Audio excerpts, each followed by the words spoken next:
A village in the mountains has been suffering constant attacks from an S-Rank Fenrir, so they spent all of their savings to hire an SS-Rank party to defeat it. The members of Flaming Dragon Fang are some of the strongest adventurers in the world, each with their own unique strengths. But then there's Kurt, and all he's good for is doing chores, so he's hiding behind a wall to avoid getting hurt. However, Kurt is the first person the Fenrir attacks once it arrives, so he is sent flying, and the other members of the party get ready for combat. Golnov orders Bandana to restrain the Fenrir, so she pulls out her wire and ties it up, but a second later, the Fenrir breaks her back against a wall.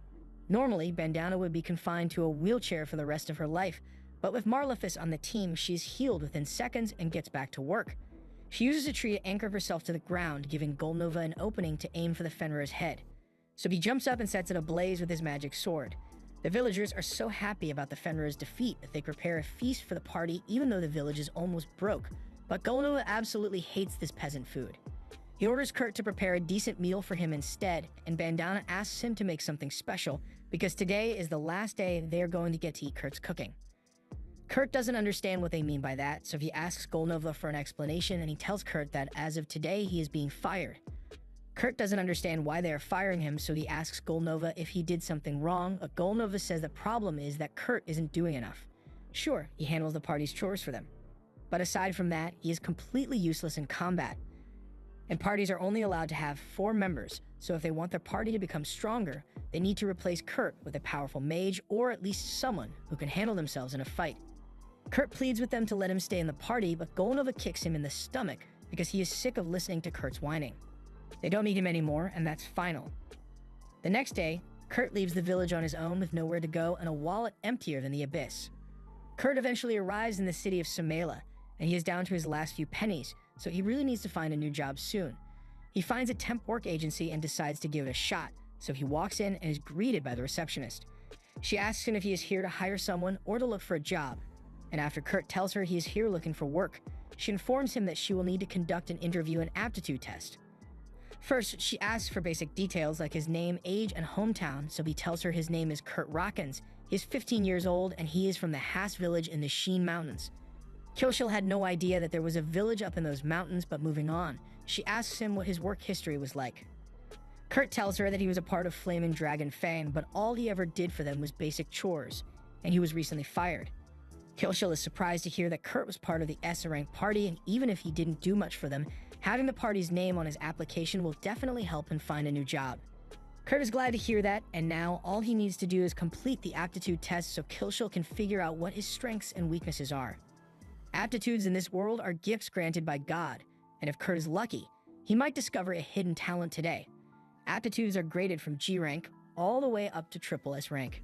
And the difference between aptitude ranks is so great that someone with a G rank sword skill would barely be able to swing a sword, while someone with an A rank sword skill could effortlessly split a rock in half.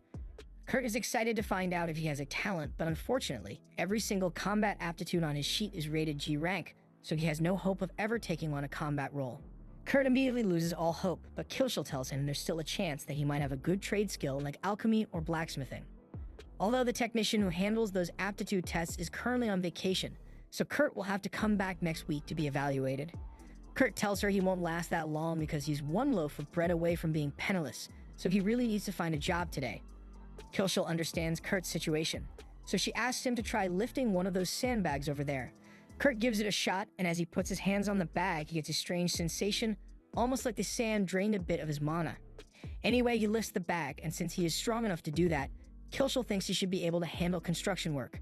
She tells him that Margraviate of Takon is currently recruiting workers to help repair the city walls, so Kurt should be able to get a job there if she writes a letter of recommendation for him. Kurt is grateful for her help, so he immediately heads out to meet the Margrave. The Margrave sees the letter saying that Kurt wants to work here, but he honestly doesn't think Kurt looks like he can handle construction work. But then again, he needs all the hands he can get, so he decides to give Kurt a chance. He tells him to mix up some cement and use it to repair the wall, and his pay will be determined by how much work he puts in. The Margrave will be back to check on Kurt's progress later, and he tells him that he had better get to work soon, because if he hasn't used at least half a barrel of cement by the time the Margrave is back, his pay is going to be low. Kurt wants to ask a question because the Margrave never mentioned anything about pouring mana into the cement to strengthen it, but he decides to stay quiet because it's probably common knowledge. Still, He's surprised that the quota is only half a barrel of cement, because that seems way too easy, so Kurt decides to use as much cement as he can before the Margrave returns. By the time the Margrave is back, he is shocked to see that Kurt has already finished an entire section of the wall. Kurt apologizes to him because he could have done more, but he ran out of cement halfway through.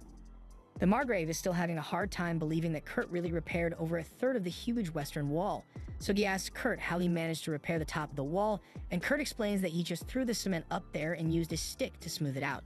Normally, the Margrave would call Kurt a liar because that sounds impossible, but Kurt clearly managed to make it work, so he has to be telling the truth. He asks Kurt how long he plans to work here, and Kurt says he just needs the job for a week, and the Margrave is glad to hear that. He tells Kurt that he has done enough work for today so he can go home now. He doesn't have enough money on him to pay Kurt for all the work he did, so he hands him a small pouch of money and promises to send him the rest through the temp agency. Kurt is amazed because even the small pouch has more money in it than he ever could have made when he was working for the hero party. Over the next few days, Kurt continues to work hard on repairing the wall, but all of a sudden, the Margrave tells him he is being fired. Kurt asks why, so the Margrave explains that the wall repairs were supposed to provide work for people in poverty, but Kurt is way too efficient, so if he keeps working here, then there will be no work left for anyone else. He isn't mad at Kurt or anything, but from what he has seen, Kurt's ability is at least double S rank, if not triple S rank, so he would be better off working on the royal capital or something. He gives Kurt a lump sum payment as compensation for being fired so suddenly and walks off. But Kurt completely misunderstood the situation and thinks the Margrave just wanted to get rid of him for being a terrible worker. He heads back to the temp agency and meets with Kilshel to tell her he got fired, and it's still going to take a few days before Kurt can have his trade attributes appraised. Just then, they hear a commotion over at the front desk, and it looks like a girl is trying to set up a recruitment ad, but the receptionist at the desk tells her that no one would agree to work under such terrible conditions with what she's offering. Even so, the girl keeps insisting that the receptionist should try to find someone, and she's starting to cause a disturbance, so Kilshel goes over to see what the problem is. Kilshel's coworker tells her that this girl wants to recruit a miner to excavate a mountain that hasn't been explored, but she is refusing to offer an upfront payment and insists on paying only if the excavation is successful. Kilshel agrees that no one in their right mind would ever agree to those terms, so she tries to convince the girl to hire investors to develop the mine. But the girl says she can't do that because if she doesn't pay the taxes by the end of the week, they'll impound her mine. Just then, Kurt walks up and says he is crazy enough to take a job like that. After all, back in his village, he used to help with the mine excavation, so he has a decent amount of experience. Kilshel asks Kurt if he is sure he wants to accept, because with the contract the girl is offering, it is entirely possible that he won't get paid at all. Before Kurt can respond, the girl cuts him off and says she was actually hoping to hire a brawny dwarf, not a helpless-looking boy, so she would feel bad making Kurt do it. However, any dwarf would require an upfront payment of at least 10 silver, and the girl doesn't have that much money to spare, so she decides to take Kurt after all. As Kurt and the girl leave, Kilshel feels bad for letting him take that job because it probably isn't worth the time. Honestly, she thinks Kurt would be better off working in a brothel because she would pay a lot of money to spend the night with him. While she's daydreaming about Kurt, her coworker gets her attention and tells her that a bank transfer just came through. Apparently, it's the remaining money the Margrave promised to send to compensate for all the work Kurt did on the wall, and Kilshel was expecting it to be something like 50 silver, but it's actually a check for 200 gold, and that's a lot of money. She is so shocked Kurt was actually able to make that much money that she accidentally stumbles over the sandbags on the floor. Her coworker comes over and tells her to be careful with those because they aren't regular sandbags. They are actually used to measure the amount of mana a person possesses, and they are supposed to get heavier when someone with a large mana reserve touches them. They usually don't react with regular people, so Kilshel is able to pick it up fairly easily, but she remembers seeing Kurt struggle a lot when he picked it up a few days ago, so she's starting to wonder if he is really just a normal kid. Meanwhile, Kurt and Ulyssia are walking into the forest to get to her campsite, but when they get there, Kurt is a little concerned because there's only one tent. Ulyssia says the tent is big enough for the two of them to sleep together, but Kurt says he'd never be able to go to sleep if he's lying next to a cute girl like her. After hearing Kurt call her cute, Ulyssia gets upset because she thinks he's just trying to flatter her, but Kurt says he really does think that Ulyssia is cute. Ulyssia realizes Kurt genuinely meant it, so she lets go and hands him a potato for dinner. It's just a basic boiled potato, but it has been so long since anyone has cooked for Kurt, so he really appreciates it. He is also grateful for the fact that Ulyssia is sitting with him to eat, because Golnova and the others from the hero party always refuse to let Kurt eat in the same room as them. Later that night, Kurt and Ulyssia go to bed, but Kurt is having a hard time sleeping because Ulyssia went to bed in her underwear. He will never be able to go to sleep with stiff wood, so he decides to leave the tent for the night and sleep outside. Once Kurt leaves the tent, Ulysses opens her eyes because she was just pretending to fall asleep. She intentionally went to bed in her underwear to see if Kurt was the kind of person to assault her in her sleep, but now she knows he's a good guy. The next morning, Ulysses wakes up and leaves the tent. She finds Kurt sleeping over by a tree, and she feels a little bad about making him sleep out here, but then she notices that her jacket is fixed. Kurt soon wakes up, so she asks him if he's the one who repaired her jacket, and he confirms it. She's impressed that he has so much talent for sewing, and she's starting to wonder if he is really going to be good at mining. But it's too late to find someone else, so they had better get to work. Kurt asks Ulysses if she has decided on a location to begin mining yet, but she was just going to dig in random locations and pray to find some valuable ores. Kurt tells her she'll never find anything if she searches like that, and he happens to know of a much more efficient way. He takes Ulysses to a section of the mountain, and after looking around for a bit, he finds a rock full of gemstones. Ulysses is shocked that he found it so easily, but in a matter of minutes, Kurt has located every single gemstone in this section of the mountain. Ulysses can hardly believe it because if she sells all of these gems, she'll be able to pay off her debt, but Kurt tells her she can't sell them. Ulysses realizes he's right since Kurt was the one who found all of them, so he gets to keep the money. That's not what he meant. He was just trying to tell her that the gems will be more valuable if he turns them into magic crystals first. Kurt is right about that, but Ulysses says there are only 10 mages in the entire kingdom who are skilled enough to turn gems into magic crystals. But while she was saying all that, Kurt just finished turning a gem into a magic crystal. Ulysses is too stunned to speak because not only did Kurt create a magic crystal, but he did it instantly when even the most experienced mages spend at least an hour to make a single magic crystal.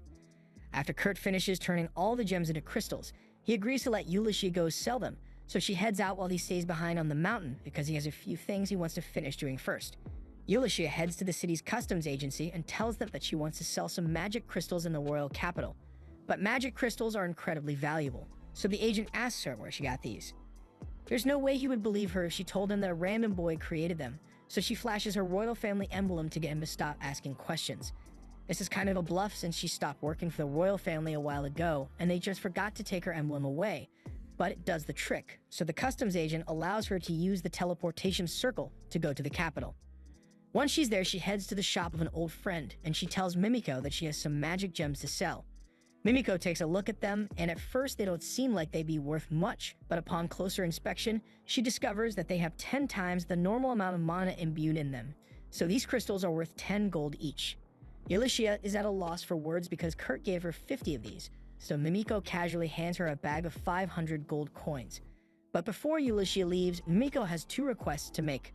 First, she wants Ulysses to promise to only sell crystals like these at the shop because it would be a disaster if crystals that are this powerful were allowed to circulate without regulation. And secondly, she wants to know the name of the person who created the crystals. Ulysses agrees to the first condition, but she says she can't tell Mimiko the name of the crystal's creator because she'd have to ask him for permission first. Mimiko is a court mage for the royal family, so she tries using her position to order Ulysses to give up the mysterious mage's information, but Ulysses doesn't work for the royal family anymore, so she isn't obligated to obey Mimiko. Mimiko realizes she isn't going to be able to convince Ulysses to give up Kurt's information, so at least asks her to make sure he doesn't wander off to another nation. She also wants Ulysses to tell him that if he agrees to come work for the royal family, Mimiko is prepared to grant him the title of Count and full access to the Royal Research Lab and all its benefits. Ulysses then leaves Mimiko's shop, and the next morning she returns to the mountain to meet up with Kurt, but she is shocked to find that Kurt built a whole ass house in the time she was gone. Setting that aside, Ulysses explains that a friend of hers wants to hire Kurt as a royal mage. If he accepts the position, he will be treated as a noble, so he'd be guaranteed a good salary with benefits no matter what. Kurt finds it hard to believe that he is really being offered such an impressive job, but Ulysses assures him that it is a genuine offer. She asks him what he wants to do, but Kurt says he's going to decline. Ulysses can't believe that Kurt would turn it down because anyone would jump at the chance to become a royal mage, and I'm just as shocked because Kurt's reason for turning it down is stupid. He thinks he doesn't deserve to be in a position that puts him above other people, and he is still hoping to go back to being the Flaming Dragon's chore boy, even if he has to beg them to let him rejoin. Speaking of Flaming Dragon, they are getting their asses beaten by a tree monster. Golnova can't use his fire magic for some reason, so he asks Marlefis to heal him. She's been trying to do that for a while now, but her healing magic isn't working like it usually does. Golnova asks the new guy to cast some fire magic to take down the tree, but the new guy doesn't know how to use fire magic. and that's supposed to be Golnova's job anyway.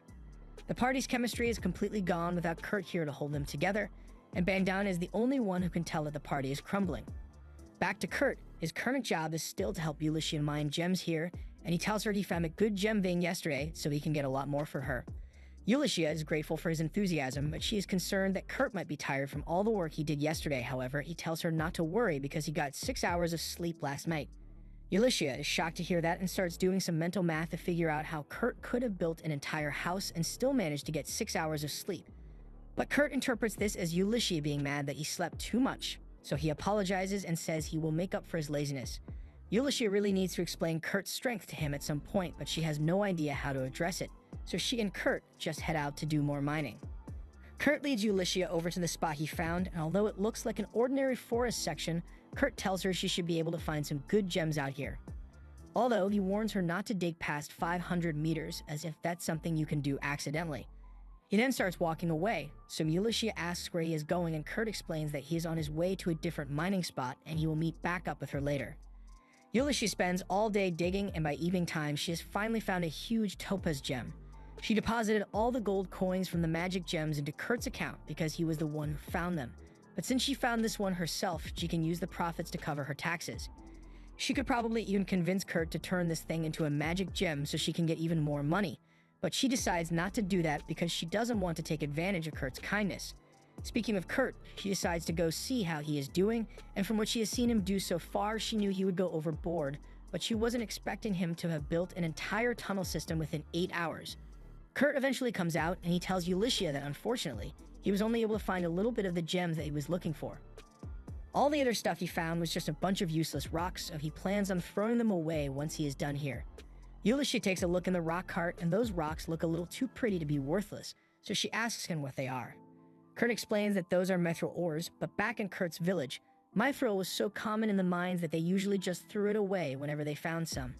Ulysses has no words for what she just heard, and aside from wanting to know what kind of village Kurt came from, she asks him what gem he was looking for if he considers mithril as trash. Kurt pulls out a small rock and tells her he has been looking for orichalcum, but he only managed to find enough to fill a small box. Orichalcum is known as the metal of the gods, so even a gram of the stuff is worth millions, and Kurt just casually found a box of the stuff. Ulysses had no idea orichalcum could even be found in places like this, but Kurt tells her you can mine it anywhere. You just need to dig 8 kilometers into the ground to get to it. Ulysses decides that's enough mining for today, and since the topaz she found will cover her taxes, her contract with Kurt is over. That means Kurt has to start looking for another job because no one has told him about the mountain of gold in his bank account yet. While he's on his way to the agency, Kurt runs into Bandana and he's glad to see her, but he asks what she's doing here. Bandana tells him she isn't a part of Flaming Dragon anymore, but there's a little more to the story than that. After their disastrous mission, Golnova went to a 5-star restaurant to get some good food, but compared to Kurt's cooking, all the food here tastes like garbage. Golnova is enraged, so he smashes the place up and storms out without paying. As he walks into an alleyway, he meets Bandana, and she tells him he went too far by destroying that restaurant. However, all Golnova cares about is getting good food, so he orders Bandana to go find Kurt and force him to come back, even if it means breaking his bones to do it. Golnova is clearly losing his mind here, so Bandana doesn't argue with him about it. She just snatched Golnova's teleportation crystal and runs out of the alley. As she leaves, she sees the city guards closing in on Golnova's location, and without his teleportation crystal, he is definitely going to be arrested for what he did at the restaurant. Additionally, Marlefus was called away by the church, so the Flaming Dragon party is officially done for. Although she leaves out most of the details about Golnova going off the deep end. Kurt is disappointed to hear that Flaming Dragon has disbanded because that means he can't rejoin it anymore, but Bandana doesn't understand why he would even want to go back in the first place. Kurt explains that he owes Golnova a lot, and he is still blissfully unaware of how much of a jerk Golnova was, so he is really sad that he won't be able to work with him anymore. Bandana, on the other hand, never really cared about Golnova since he was just a cover story so she could keep an eye on Kurt. Anyway, since Kurt was on his way to the agency, Bandana thinks it's safe to assume that he is looking for a job, and if that's the case, then she has the perfect thing for him. A friend of hers has been looking for someone to help in her workshop lately, and it should be a decent gig since this friend is an atelier master. There are only a few atelier masters in the world, and they are all incredibly important, so their influence is on par with that of a viscount. Bandana asks Kurt if he wants to accept the job, and he says he'd love to, so she hands him a map and sends him on his way. Eventually, Kurt makes it to the workshop of the Atelier Master, but he's a little confused since this place looks like a regular house to him. He knocks on the door and a little elf girl answers. At first, Kurt is a little shocked because he didn't expect the Atelier Master to be such a little girl, but Michelle explains that she is actually the Master's assistant. In that case, Kurt tells her he is here for a job, and Michelle is delighted to hear that because she needs all the help she can get. She leads Kurt into the kitchen, and as soon as he sets foot in there, he smells the stench of Davy Jones' locker. Michelle apologizes for how messy this place is, but the Master has been working her nonstop, so she hasn't had a chance to really clean up yet. Just then, the Master calls for Michelle, so she runs off and asks Kurt to help her clean up the kitchen. Kurt is a little disappointed since he thought you would get to assist the Atelier Master, but chores are simple enough for him to do, so he gets to work. 30 minutes later, Kurt has cleaned the entire kitchen, and Michelle didn't really tell him what he's supposed to do next, so he starts wandering the halls looking for her. He finds a door in one of the corridors, so he knocks on it, and a girl inside tells him to come in. However, when Kurt enters, he sees the girl practically naked on her bed. He gets flustered and apologizes for the intrusion, but she doesn't seem bothered by Kurt seeing her like this. Kurt explains that he is looking for Michelle, so the girl tells him that Michelle is down in the basement. Kurt is about to leave to find Michelle, but then he notices a dark mark on the girl's belly. He recognizes it as a curse, so he asks the girl if he can take a close look at it. She gives him permission, so Kurt goes up to her and starts feeling the cursed spot. Curses like this usually destroy the internal organs around the afflicted area, so it must be incredibly difficult for the girl to eat. But it turns out that her stomach is still intact, so Kurt offers to go make her some food. Meanwhile, Ulysses meets with Mimiko to discuss the mithril and orichalcum that Kurt found. Kurt didn't even turn them into magic crystals this time, and the value is still over 50,000 gold coins. So Ulysses is starting to get concerned. She asks Mimiko what she thinks will happen if people find out about Kurt's skill, and in the best case scenario, Kurt will be kidnapped and forced into slavery. Worst case, he gets assassinated for being too much of a threat. Mimiko asks Ulysses what she plans to do with Kurt, and so far, Ulysses has been thinking of setting him up to become an Atelier Master. That way, he would have enough power that no one would be able to take advantage of him. And then she plans to work as his bodyguard, but getting Kurt to agree to all that is going to be difficult. He is too dense to realize how skilled he truly is, and worse yet, he undervalues himself constantly. So Ulysses needs to do something before Kurt gets himself in trouble.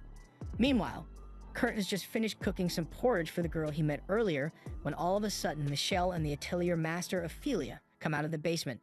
They are both surprised to see that the kitchen isn't a biohazard anymore, and even more so that Kurt cleaned it up in such a short time.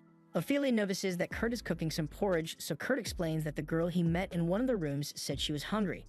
Ophelia seems a bit concerned that Kurt met that girl, so she makes him promise not to tell anyone about her. Kurt promises, so Ophelia tells him he can go home for the day and hands him 3 silver coins.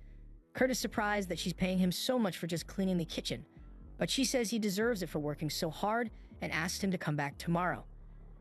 A little while later, Ophelia heads to the girl's room with the porridge Kurt made for her, and she reminds her that she's not supposed to let other people see her.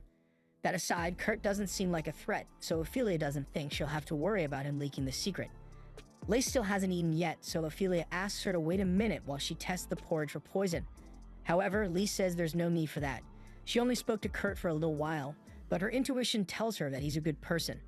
And besides, there would be no point in trying to poison her when the curse has already progressed this far. She has had to live her life suspecting everyone around her, so just this once, she wants to trust someone fully. Ophelia understands, so she lets her eat the porridge, but after Lise takes her first bite, she begins sweating profusely and falls over on the floor. Ophelia thinks Kurt must have really poisoned the food after all, so she's about to go on a manhunt to kill him, but all of a sudden, Lise gets back up and says she is fine. In fact, she feels better than ever because the curse has been broken. Ophelia has no idea how to process what just happened because a curse like that isn't easy to break. Yet it was undoubtedly broken by the food Kurt cooked. At that same moment, the secret organization that placed the curse on Lise is having a meeting because they just found out that the curse was broken. They were hoping to use it to kill Lise from a safe distance, but now they are going to have to use more drastic measures. Later that evening, Ophelia and Lise head into Mimiko's shop because they have something urgent to discuss.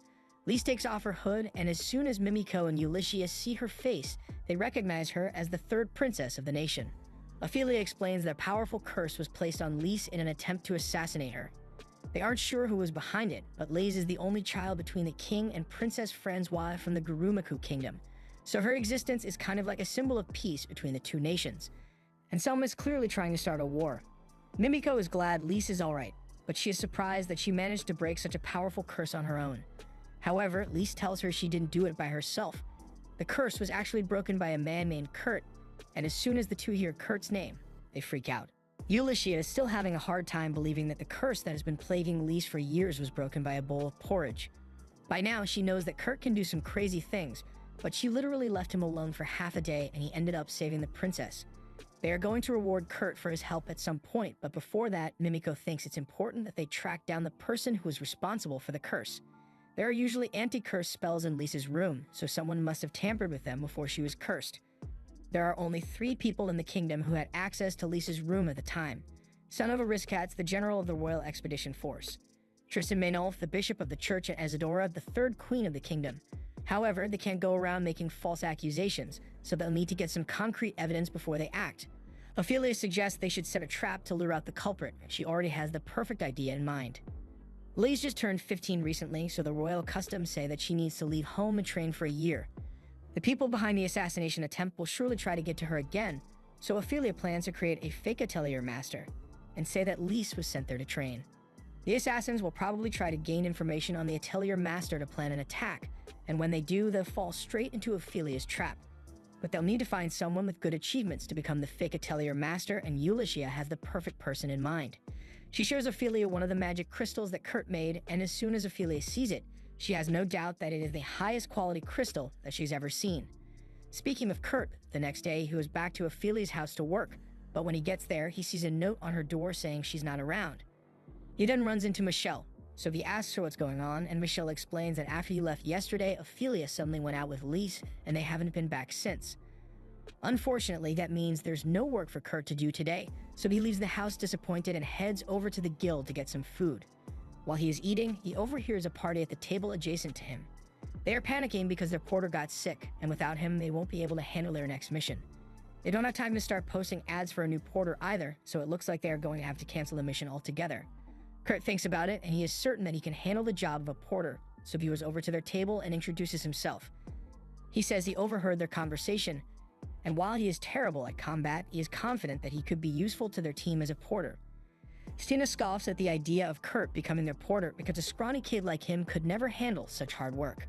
Can smacks her across the head and apologizes to Kurt for his sister's rude behavior, but he also doesn't think Kurt could handle being a porter. It's a very labor-intensive job, especially since the party is after golems that weigh over 200 kilograms. However, Kurt says he can easily carry 200 kilos. In fact, to prove it, he picks up both Danzo and Cans on the spot. And he makes it look effortless even though Cans is wearing over 150 kilos of armor. Kurt has definitely proven that he is capable, so the party agrees to hire him as their porter, and while they are on their way to the mission location, they all properly introduce themselves to Kurt. Cans is the party's heavy warrior, but even though he has his sword, he usually just sticks to boxing. Meanwhile, Danzo is a samurai and Sina is a ranger. They also have one other teammate, but he is sick with a cold, which is why they needed to hire Kurt to replace him for the day. They say they are glad to have him on the team, and Kurt thanks them for giving an incompetent nobody like him a chance. They aren't sure what he's talking about since an incompetent person wouldn't be able to squat 400 kilos like it's a warm-up, but they chalk it up to Kurt's sense of humor. The group continues walking, but all of a sudden, Kurt screams because he just got attacked. All the others immediately turn around to save him, but they get confused when they see him struggling with a slime. Kurt is really freaking out, so Sina tells him to calm down because all he needs to do is destroy the slime's core to kill it. Kurt tries to follow her advice, but when he tries to stab the slime's core, his knife literally won't penetrate it, and he somehow ends up stabbing himself instead. Kurt clearly isn't going to be able to kill it on his own, so Sina takes care of the slime for him, but she's surprised by how bad Kurt is at attacking. He did mention that his fighting ability is near 0, but she didn't think it would be this bad. Kurt apologizes for being so useless, but they all tell him he doesn't have to worry about it because his job as a porter is to haul the load from the quest, so he can just leave all the fighting to them. Kurt can hardly believe what he is hearing because he just failed miserably, but his party members aren't angry at him. This is nothing like how he was treated when he was in Dragon Fang, so he is glad he managed to find such kind teammates. They eventually make it to the cave, but it's pretty dark, so Sina spreads some glow moss around to brighten things up. Once the cave is lit up, Kurt notices some poop on a rock, so he asks Sina if he should be concerned about it. Sina tells him that the poop is from a goblin, and considering how fresh it is, there's probably a goblin nest somewhere in this cave. Kurt is panicking a little since if he can't kill a slime, there's no way he can defeat a goblin. But Cans tells him there's no need to worry since the rest of them can handle a few goblins. Although, if they run into a goblin horde, they'd stand no chance, so they need to avoid that at all costs. So they continue deeper into the cave. Eventually, they arrive at some ruins, and while walking, Kurt notices something strange about this wall. Just then, Cena spots a goblin, so she tries to kill it as fast as possible. But she was too late. The goblin already called for backup, and now they can hear a huge horde of goblins closing in on them from the front and the back. The reports didn't mention that there would be so many goblins here, and now they have nowhere to run. So Cena turns to Danzo to ask if he has a plan. But with these odds, the only thing they can do is brace themselves for a brutal death. Kurt speaks up and tells everyone that he found a secret passage in the wall here. And that's wonderful news, but even with the passage, they won't be able to outrun the goblins, so they need a distraction. Danzo and Cans nod at Cena, and she understands what they are asking her to do, so she takes Kurt into the secret room and closes the door behind him. Kurt doesn't understand why she did that since Danzo and Cans are still on the other side of the door, but this is what they wanted. Cans tells Kurt that goblins will track them down if all of them run away together, so he and Danzo are going to try to lure them away to buy Kurt and Cena a chance to escape. Kurt doesn't want to leave them behind, but Cena tells him they can't go back. She doesn't want to leave her teammates behind either, but Kurt has zero combat ability and Cena's fighting skills are average at best, so they would only slow the two of them down. Besides, she says she is sure Danzo and Cans will find a way to survive this somehow. But that was straight copium, because Danzo and Cans know they are going to die here. However, they don't regret their decision at all because dying to protect your friends is the greatest honor a warrior can have. Cena tells Kurt they need to get moving, so she spreads some glow moss in the area so she can search for an exit. But to her horror, she finds out that this isn't an ordinary secret room. It's a boss room, and now they are trapped in here with an iron dragon. Meanwhile, back in town, Lise wants to meet Kurt again, so she asks Ulysses to bring her to his inn. After Ulysses picks the lock, she and Lise enter Kurt's room, but to their surprise, he's not here. Suddenly, they hear someone's voice telling him that if they are looking for Kurt, he went on a mission in the northeastern caves. Ulysses has no idea who is speaking, so she rushes out of the room to confront this person. However, by the time she gets outside, Ben Down is gone. She is confused by what just happened, but if Kurt really is in the northeastern caves, then he might be in serious trouble. From what Ulysses knows, a training program for goblin slaying was recently held near those caves, so some of the surviving goblins might have set up a nest in that cave. Ulysses tells Lise to wait here because she's going to go help Kurt, but Lise says she wants to come too. Ulysses doesn't think that's a good idea since dragging a princess into a cave full of monsters isn't exactly safe. But Lise has been training her magic since she was a kid, so she's confident that she can defend herself. Besides, Ulysses is supposed to be guarding her, so it'd be reckless to leave her alone. Ulysses eventually agrees to take Lise with her, so the two of them head to the cave. And from the fresh glow moss on the walls, they can tell that someone was here recently. Lise casts a sensory enhancement spell on herself, and Ulysses thinks she's going to try listening for any signs of Kurt, but Lise gets on her hands and knees and starts sniffing around for Kurt. She was only around him for 10 minutes at most, but that was enough time for her to memorize his scent, and after sniffing a little more, she picks up Kurt's scent. She also hears a fight going on down this hallway, so she alerts Ulysses and gives her a stat boost so she can go help. Danzo and Cans have been putting up a good fight against the goblins for a while now, but they aren't going to last much longer at this rate. Luckily, before either of them could be mortally wounded, Ulysses dashes in and cuts all the goblins down in one strike. Meanwhile, inside the secret room, Cinna falls to her knees in defeat because there's no way she can fight a dragon golem. She apologizes to Kurt for dragging him into this mess because now both of them are going to die here, but Kurt tells her there's nothing to worry about because he has dealt with tons of these things before. He starts walking towards the dragon, and just as it is about to hit him, he jumps into the air and lands on its tail. Kurt then uses his dagger, and with a light tap, the dragon's entire tail is chopped off. He proceeds to do the same thing with all of the dragon's limbs, and Cena can hardly believe that the guy who couldn't kill a slime is defeating a dragon so easily. She's honestly kind of scared at this point, but Kurt doesn't understand why since mining golems is normal for him. Just then, Ulysses rushes into the secret room to see if Kurt is okay, and she finds him standing in front of a pile of dragon golem parts. Kurt is glad to see her here, and asks her to please save his friends because Danzo and Cans might still be in trouble. But Ulysses tells him she already saved those two, and while they may be a little injured, they are going to be fine. Now that everyone is safe, they all meet up in the secret room to discuss a few things. First, Cans and Danzo thank Ulysses for saving them since they would have died without her help, but Ulysses tells them they don't need to worry about it.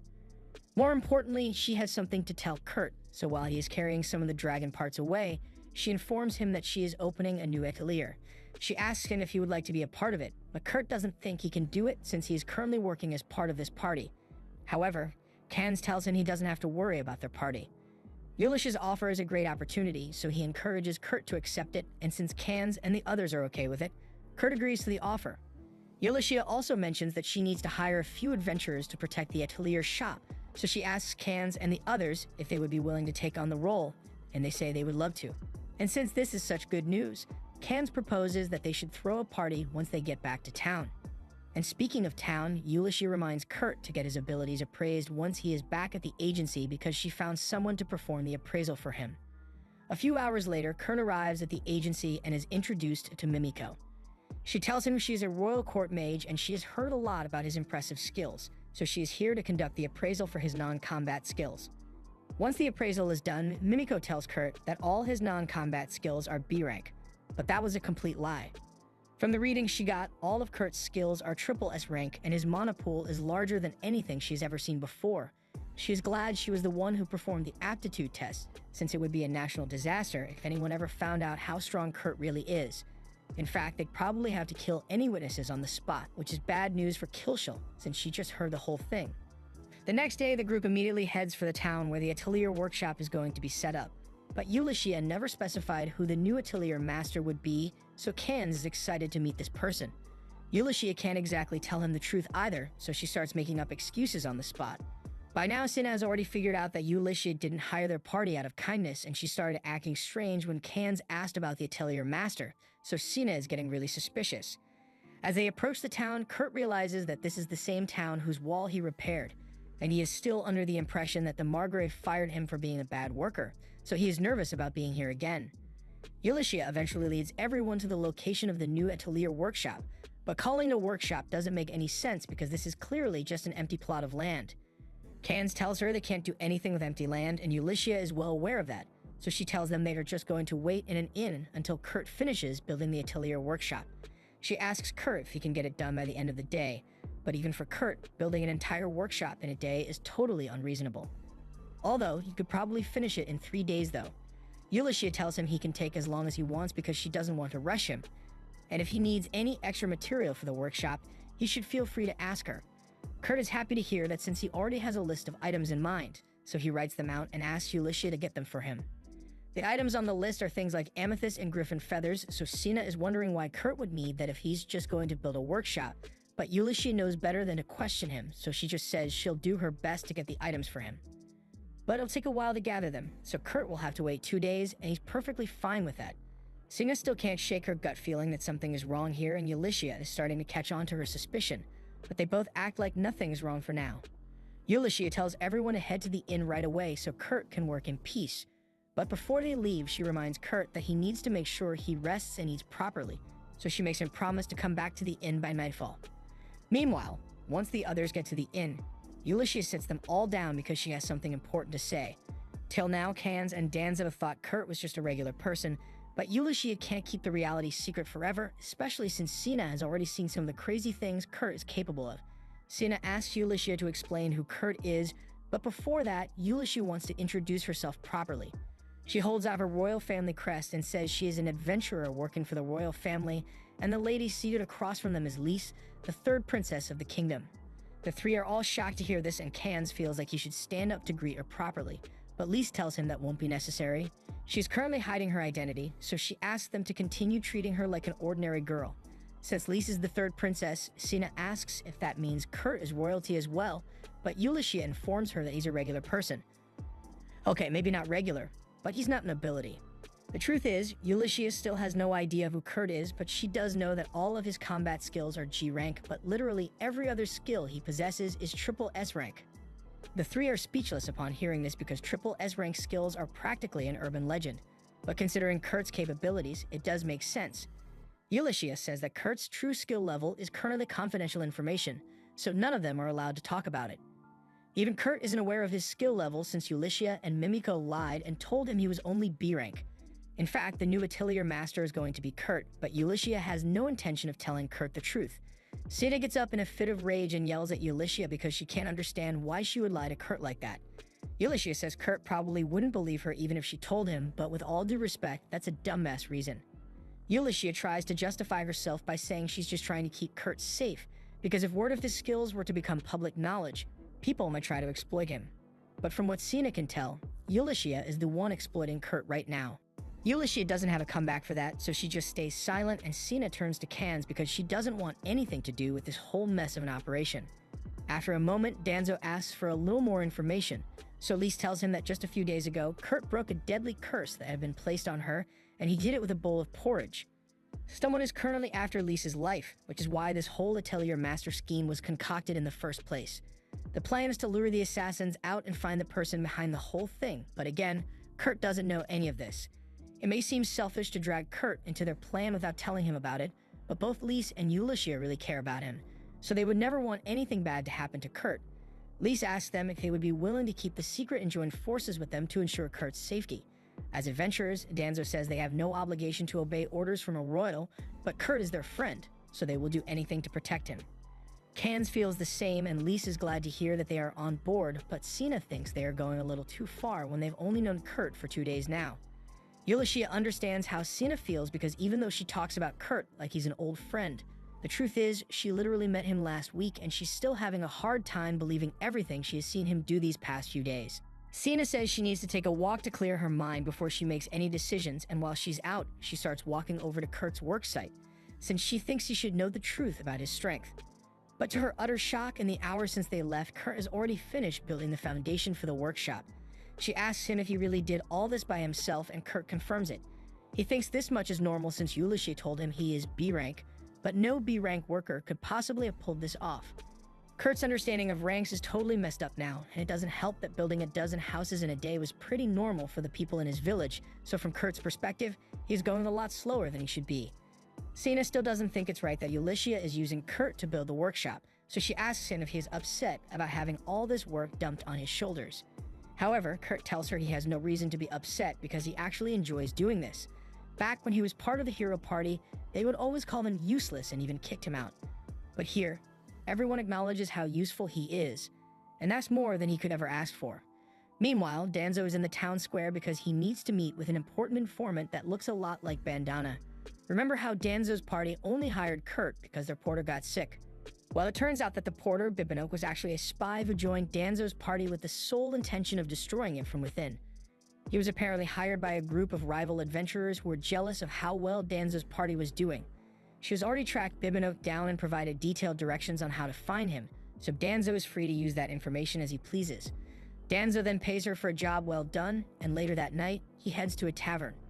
At one of the tables, there's a bald sleazebag, and he is currently sulking to himself because not only did the waitress look at him with disgust after he tried to touch her, but his plan to kill Danzo's party also failed completely. However, he already has a new plan ready to go because he received word that Danzo's party is working at an atelier workshop that has connections to the third princess, so if he targets them now, he can definitely make a lot of money.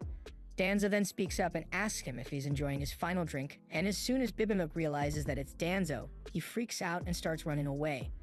Bibinoke is sprinting down the alleyway, but he ends up tripping over a well-placed wire, so he falls to the ground while Danzo slowly walks closer. Danzo had initially brushed off Bibinoke's strange behavior when he called out sick for that mining mission, but now Danzo is sure that the whole thing was a setup.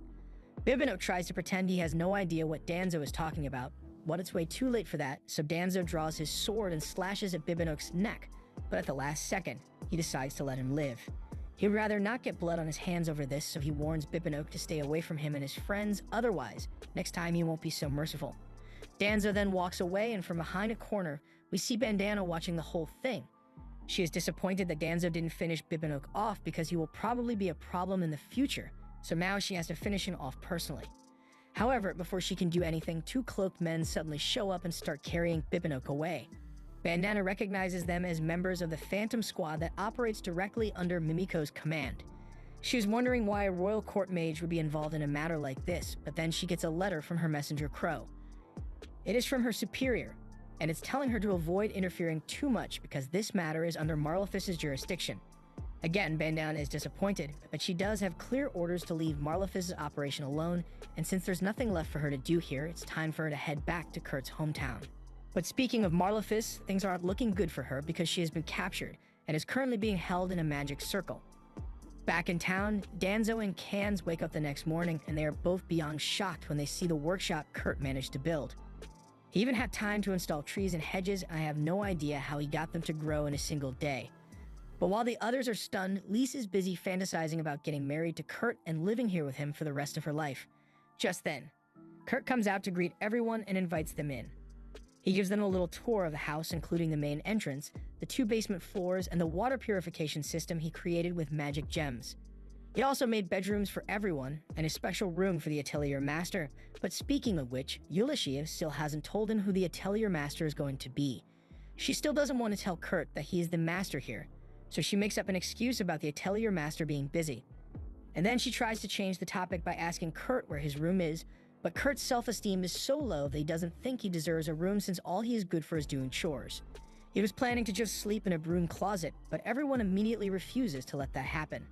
They tell Kurt to just use the room that he made for the Atelier Master since no one is using it right now, but it takes a whole 2 hours for them to convince him to agree to it. On a side note, Ulysses asks Kurt if he can set up a barrier around the house to ward off curses, but Kurt has never tried making a barrier before, so he's not sure if he could do it. In that case, Ulysses is just going to have to settle for the barrier spells that Mimiko made beforehand, so she spends all night setting them up around the house. The last seal needs to go directly in front of Lisa's room, so Ulysses walks over and hang it up. But when Lise hears footsteps outside her door, she thinks Kurt is trying to sneak into her room, so she rushes out to welcome him with open arms. But when she sees Ulysses, she is really disappointed because she was looking forward to spending the night in bed with Kurt. Ulysses tells her to stop thinking about weird things and warns Lise not to take advantage of Kurt's innocence, because with how desperate he is to be useful, if she asked him to plover back out, he probably would. The next morning, Kurt is making breakfast for everyone when Lise comes out wearing nothing but an apron. Ulysses yells at her for trying to corrupt Kurt, but Lise says it's fine because she's actually wearing clothes underneath. Anyway, once breakfast is ready, everyone sits down to eat, and they all love the food Kurt made, but speaking of Kurt, Ulysses asks why he isn't here with them. Lise recalls hearing Kurt say he wanted to do some cleaning since someone drew graffiti all over the walls of the mansion. Ulysses immediately realizes that he was probably talking about the barrier spells that she set up, and normally, it shouldn't be possible to wipe them away with a rag, but this is Kurt we're talking about, so she rushes out to stop him.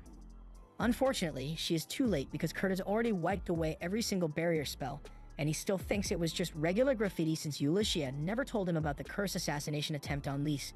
Now Lise is completely vulnerable to curses again, and Mimiko isn't here to make new barrier spells, so Ulysses doesn't know what to do. In the meantime, Marlefis was summoned by the bishop of the church, and as soon as she meets with him, he tells her she is being excommunicated. Marlefis can't believe it and asks why this is happening, so the bishop explains that there's a lot of evidence along with complaints that the Flaming Dragon Party is violent and destructive. In fact, the bishop recently heard that Golnova is currently a wanted criminal, so the church no longer wants to be associated with Marlefis. Marlefis tries to appeal the decision, saying that she hasn't personally done anything wrong, aside from the time she had a minimum wage waiter with level 5 lightning magic out of nowhere. But in her defense, she didn't like the food he served, so the waiter totally deserved to be electrocuted to death. That excuse definitely won't work in court, but the bishop isn't exactly a good person either, so he tells Marlefis he is willing to overlook her trivial sins and maybe even grant her the rank of priest if she does one thing for him. As soon as Marlefis hears that she could be promoted to priest, her eyes go wide with excitement, so she's willing to do whatever the bishop asks of her, even if it means getting on her knees for something other than prayers. The first thing the bishop does is pour a glass of wine and ask Marlefis to drink from it, but things go in a completely different direction from what she was expecting because the bishop says he wants her to help assassinate the third princess of the kingdom. Marlefis would normally never agree to such a thing, but that wine she just drank placed a curse on her, so she is doomed to die a painful death unless she agrees to assassinate the princess. Left with no other choice, she swears to help the bishop with his plan, and that plan involves trapping Marlefis in a magic circle with a demon nearby. While all that is going on, things are still pretty normal over in Kurt's mansion. Everyone is currently enjoying a great breakfast, and for some reason, Lise hasn't had any new curses placed on her despite the fact that Kurt erased all the curse protections. Ulysses hasn't been able to figure out why yet, but since they have easy access to Kurt's magic cooking, it should be able to neutralize any curses placed on Lise. In any case, it doesn't look like she needs to worry about Lisa's safety anymore, especially since Mimiko has finally arrived in town, and with Ophelia's help, they set up an information web that will lead them to anyone who is trying to harm Lise. Lise notices that there's something different about the cake Kurt made today, so Kurt explains that he made it using rice flour instead of regular flour. Lise loves how it tastes because it reminds her of the rice porridge Kurt made for her when they first met, so she asks Kurt if he can make it for her again if she ever gets cursed. Kurt says he would be happy to make as much rice porridge as she wants, but Lise doesn't need to worry about getting cursed again. Ulysses is surprised to hear him say this, so she asks Kurt how he can be so sure when he told her he couldn't make any anti-curse barriers. Kurt confirms that he can't set up any barriers inside the house, but that's just because the entire mansion already acts as a curse barrier. That means any curse-related magic will be reflected, although Kurt tweaked it a little. By coincidence, the assassins that are after Lise have decided to cast another curse on her, so the magician begins the ritual for his ultimate curse. But instead of working as intended, the curse vanishes, and the magician is then cursed to suffer a permanent flashbang to the face. Kurt set the barrier to do that since he didn't want to accidentally kill someone with a reflected curse, even if they probably deserved it, and this was a much better option. Ulysses is once again amazed by Kurt's skill, and she's glad that Kurt is keeping Lise safe, but she really needs to go inform Ophelia and Mimiko so they can start searching for anyone who's glowing like a light bulb. Since Ulysses is going to be gone for a while, Kurt walks over to Lise and asks her if she'd like to go shopping with him. Lise is shocked that Kurt is actually asking her out on a date, but he just figured it would be nice to take a walk around the city, especially since Lise hasn't set foot outside the mansion yet. Lise thanks him for the offer, but given the circumstances, she can't go out at all. Meanwhile, on the city walls, the Margrave and his son are worried because it looks like a swarm of monsters are heading for the city, although they probably don't have to worry too much since the walls have been fully restored and their army is ready to fight any moment. At the same time, Ulysses, Mimiko, and Ophelia just found the human light bulb, but it looks like he was killed by his companions because taking him with them would draw too much attention. Still, Ulysses is surprised that the glow curse Kurt made remains active even after the target's death, and if he is capable of doing something like this on such short notice, Ophelia thinks they should just explain everything to Kurt and ask for his help since they could probably track down the assassins a lot quicker that way. But Ulysses says she doesn't want to get Kurt involved, even though she has already gotten him pretty involved by this point. Just then, they hear alarm bells ring throughout the city because the monsters have started attacking. The Margrave commands all his soldiers to launch light spells so they can see the monsters they're up against, and to his horror, he sees a ridiculously large horde of skeletons slowly walking towards the walls. There's no way his men can fight off that many at once, so he orders a group of soldiers to stay here with him, so they can hold off the skeletons even if it costs them their lives. While the rest should focus on evacuating as many citizens as possible, the Margrave was completely ready to sacrifice himself for his people, but to his surprise, just as the skeletons reached the wall, they all suddenly started disappearing. The Margrave has no idea what's going on, but then he remembers that this section of the wall was repaired by Kurt, so he assumes he must have had something to do with this. The entire skeleton army ends up disappearing, and we cut back to Marlefus, who is still trapped in a magic circle. The bishop formed a contract with this advanced demon in order to kill a princess, and the advanced demon is forcefully using Marlefus's magic power as a battery to summon monsters. And since the first wave has already failed, he plans to keep summoning skeletons until he has completely drained Marlefus's mana and life force. Back in the city, Kurt has just heard about the monster attack, so he asks Ulysses if they are going to be okay. Ulysses tells him that the city is currently surrounded by monsters on all sides, and while the knights are doing their best to come up with a strategy to fight back, they can't do much as things are now. The only reason the city is still standing right now is because a large number of the skeletons were purified as soon as they walked into the walls. Kurt tells them he enchanted the walls when he repaired them, and stuff like this was pretty standard in his village, so be surprised that people here haven't been enchanting their walls. With that said, Kurt only got to work on 2 of the city's 4 walls, so if the skeletons end up targeting the normal walls, and they'll break through in no time. Lise does the smart thing and politely asks Kurt if he could just make a weapon that can wipe out all the skeletons, and Kurt is thinking about it, but before he could, Ulysses suddenly interrupts and says she needs to go out for a bit. And before she leaves, she reminds Kurt and Lise that they aren't allowed to leave this mansion for any reason. Lise is perfectly fine with that since it means she gets to have some alone time with Kurt, so Ulysses heads to the storage room and grabs a box full of magic crystals that Kurt made. With her secret weapon ready, Ulysses, Ophelia, and Mimiko head to the Margrave to tell him their plan. Allraid recognizes Ulysses since they are old friends, but he is surprised to see her in his city. Ulysses tells him she has a plan to stop the skeleton horde, and since they seem to be coming from some nearby ruins, she plans to go there and destroy their power source. However, to do that, she needs Allraid and his men to act as decoys and lure the skeletons away so she can get to the ruins. Allraid tells her that the plan is way too risky for him to agree to, but Ulysses assures him that she's sure it will work, especially since she has a secret weapon. She shows Alraid one of the magic crystals that Kurt made and assures him that this thing has enough power to level a building, so it'll be more than enough to destroy the ruins and stop the skeleton horde. Since Ulysses is so insistent, Alraid agrees to help her, but only on the condition that she allows him to join her on the mission. Ulysses knows Alraid is strong enough to handle it, but she asks him if he's really sure he wants to come because it's going to be very dangerous. Alraid refuses to back down because it is his duty to ensure the city's safety, and besides, while he is gone, his vice general, Generic, can command the troops in his place. And while the soldiers go out to distract the monsters, Mimiko and Ophelia can help protect the city from any further attacks. Meanwhile, back in the mansion, Kurt has just finished sweeping the garden when he starts thinking about what Lise said earlier about making a weapon. He heads towards the forge he built and starts working on something.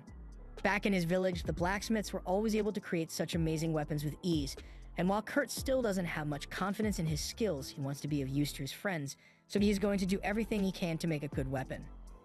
At the same time, Ulysses and Alraid are about to head out, but there's a horde of monsters blocking the exit, so she takes out one of the magic crystals and prepares to use it. She warns all the soldiers to close their eyes, and as soon as the crystal hits the monsters, a blinding flash of light wipes them all out. Ulysses knew Kurt's crystals were powerful, but she had no idea they were capable of purifying so many monsters at once. Either way, this works out in their favor, so the soldiers head out to stall the next wave of monsters while Ulysses and Alraid head for the ruins. Back in the mansion, Kurt has just finished forging the blade, but after putting the finishing touches on it, his insecurities start getting to him. He was told that his blacksmithing skills were only B rank, so he doesn't believe a sword made by him could ever be good enough to fight monsters with. A few moments later, Lise comes looking for Kurt to ask him about dinner, but then she notices the sword in his hand and she thinks it looks really pretty. Kurt tells her she can have it if she likes it so much, but she needs to be careful since he imbued it with a lot of magic. Lise thanks Kurt for the gift, but while Kurt may be oblivious when it comes to his own skills, he knows what a forced smile looks like. There's obviously something bothering Lise, and he would be lying if he said he hadn't noticed it before, so he asks Lise if someone is targeting her. She is surprised that Kurt actually figured it out, but she admits that he's right and apologizes for all the trouble she has caused. Kurt tells her she doesn't need to apologize, but Lise feels really bad because everyone is in constant danger because of her. In fact, right now, Ulysses is out risking her life for Lise's sake. Kurt may have figured out that someone is after Lise, but he still has no idea that she's a princess or that protecting her is a matter of national security. All he knows is that Ulysses went to deal with something in the ruins nearby, and he remembers a time when Golnova drew graffiti all over those ruins, so he thinks Ulysses must be fighting a graffiti artist who has been stalking Lise. He's way off the mark with his conclusion, but that doesn't change the fact that Ulysses is fighting for Lise's sake, and Kurt is absolutely powerless to help her because his combat stats are garbage. He can't stand the feeling of not being able to defend those that he cares about, and Lise feels the same way since she doesn't like the fact that people put themselves in danger for her sake. She would much rather fight to protect herself if she could, and since she brought it up, Kurt suggests that the two of them go out and catch the culprit themselves. Lise is on board with the idea, but she asks how they are going to get out of the city because it is completely surrounded by monsters right now. Kurt tells her that's not a problem since he has his ways of getting around problems like this. And all the way out on the battlefield, Ulysses suddenly gets a bad feeling that Kurt is about to do something crazy again. Back at the mansion, Lise is getting ready to head into battle when she realizes she hasn't tested the magic blade Kurt gave her yet. She's curious to find out what kind of magic it creates, so she holds it over her head, but to her surprise, nothing happens. Kurt then comes into the room to ask Lise if she's done getting ready, and when she looks at him, it's clear that the magic sword definitely did something. Meanwhile, Ulysses and Alraid are still trying to make their way through the horde of zombies. Thanks to the diversion squad, the monsters here have thinned out, but there's still a lot of them, and Ulysses has been spamming those magic crystals for a while now, so she's almost out.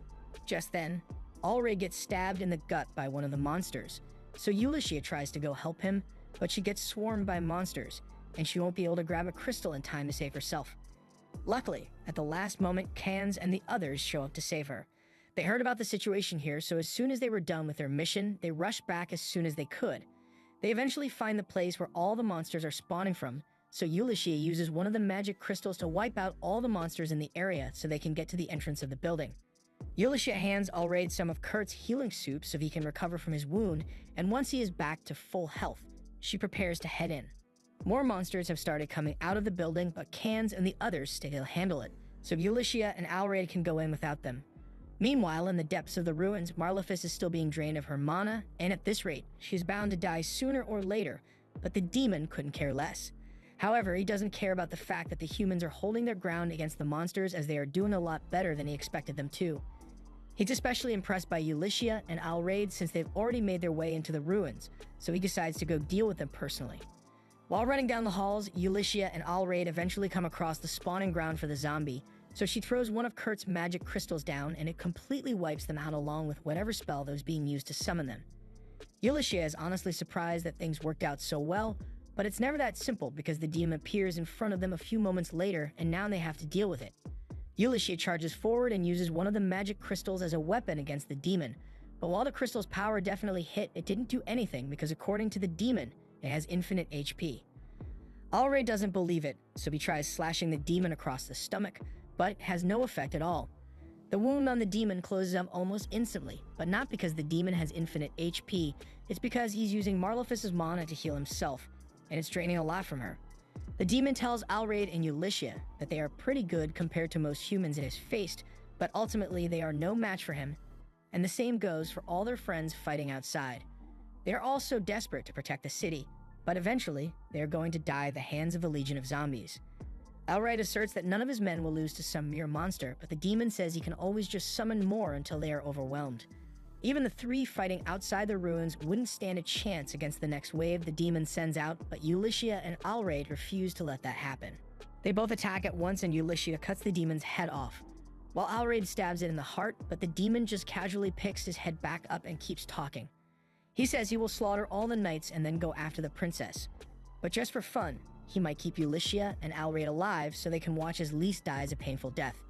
Ulyssia doesn't want to let that happen, but she's not sure what she's supposed to do in this situation, because none of her attacks are working, and even Kurt's magic crystals weren't enough to kill the demon. Meanwhile, Marlefis has accepted her fate because she has already lost so much strength that she wouldn't be able to run even if she could get out of this magic circle. Plus, because of that curse that the bishop placed on her, she hasn't eaten anything for days, so she is hungrier than she has ever been.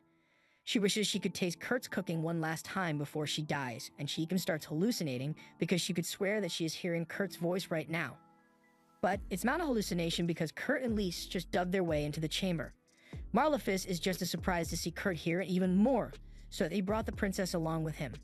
She thinks Kurt must have figured out that she is involved in the plot to assassinate Lys, so he brought the princess here in an attempt to bear witness.